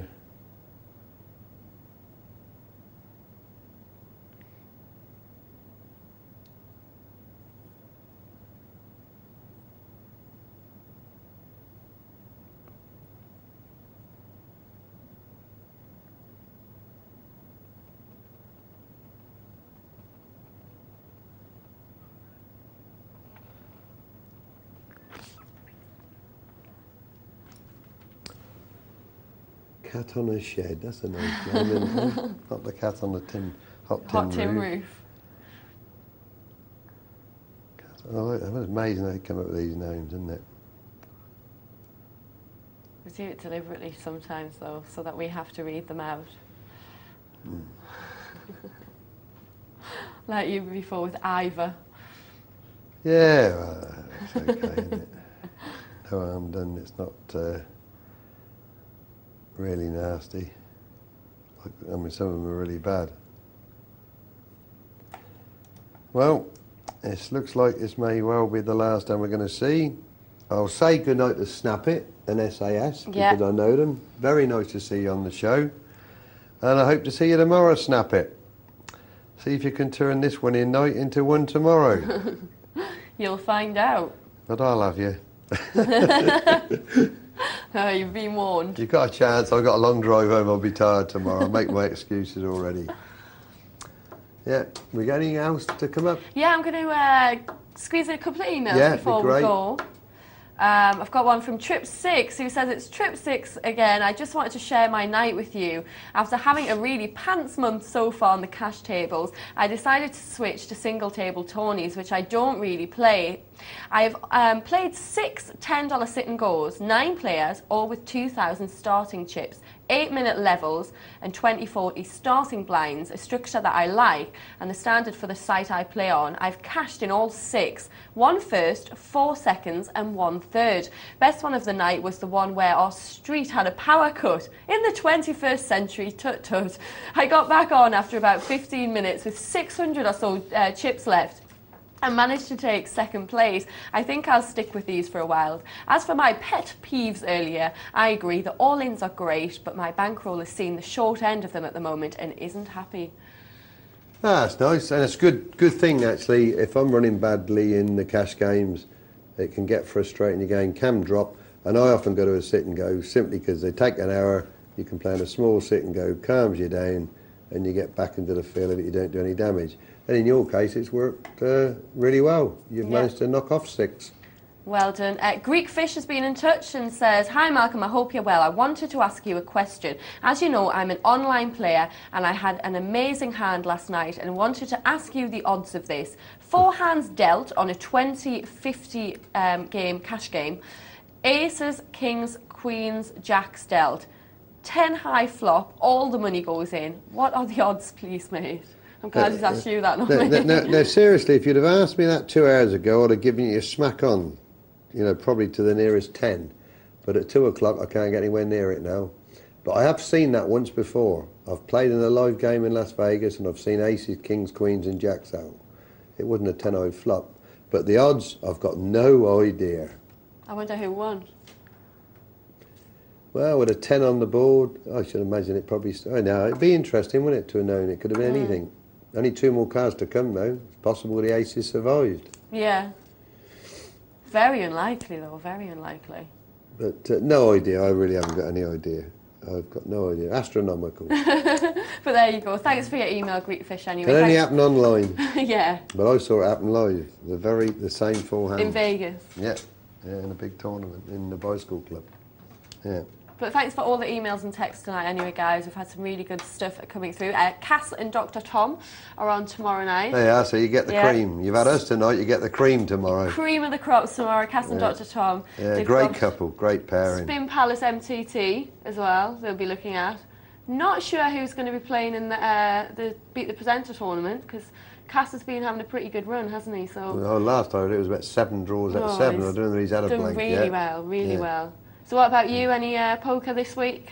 What are we on today? Thursday, Friday morning now. Oh, I've got a nice weekend off. Nice weekend. No, I haven't. I've got poker tomorrow night. Of course poker I have. Tomorrow night. What's that, a big tournament? No, we're playing for a trip to Las Vegas and we're coming to the final couple of weeks of the league. Right. And at the moment I'm holding a slender lead. Just a slender lead? Well, I'm all right. And there's 10 of us playing off. But unfortunately, the closest to me is my wife. Right. So there's going to be a problem in the final. But could you not share the trip if either of you won? No, I'm taking you. That's made my night. That'll be all right. I'm only saying that because she's gone to bed. So how many players will be playing? Is it I mean, tomorrow will be probably 70 or 80. Right. But the top 9 places are assured. They're playing off at the 10th place nearly getting, and then the 10 of us play off. One's with the most points, so I'll have an advantage over all 10 because I've got the most points. So it'll be quite interesting. And what, all expenses trip to Vegas? All expenses trip to the Bellagio for 10 days for 2 people. Nice. I've still not been to Vegas. I would love to go.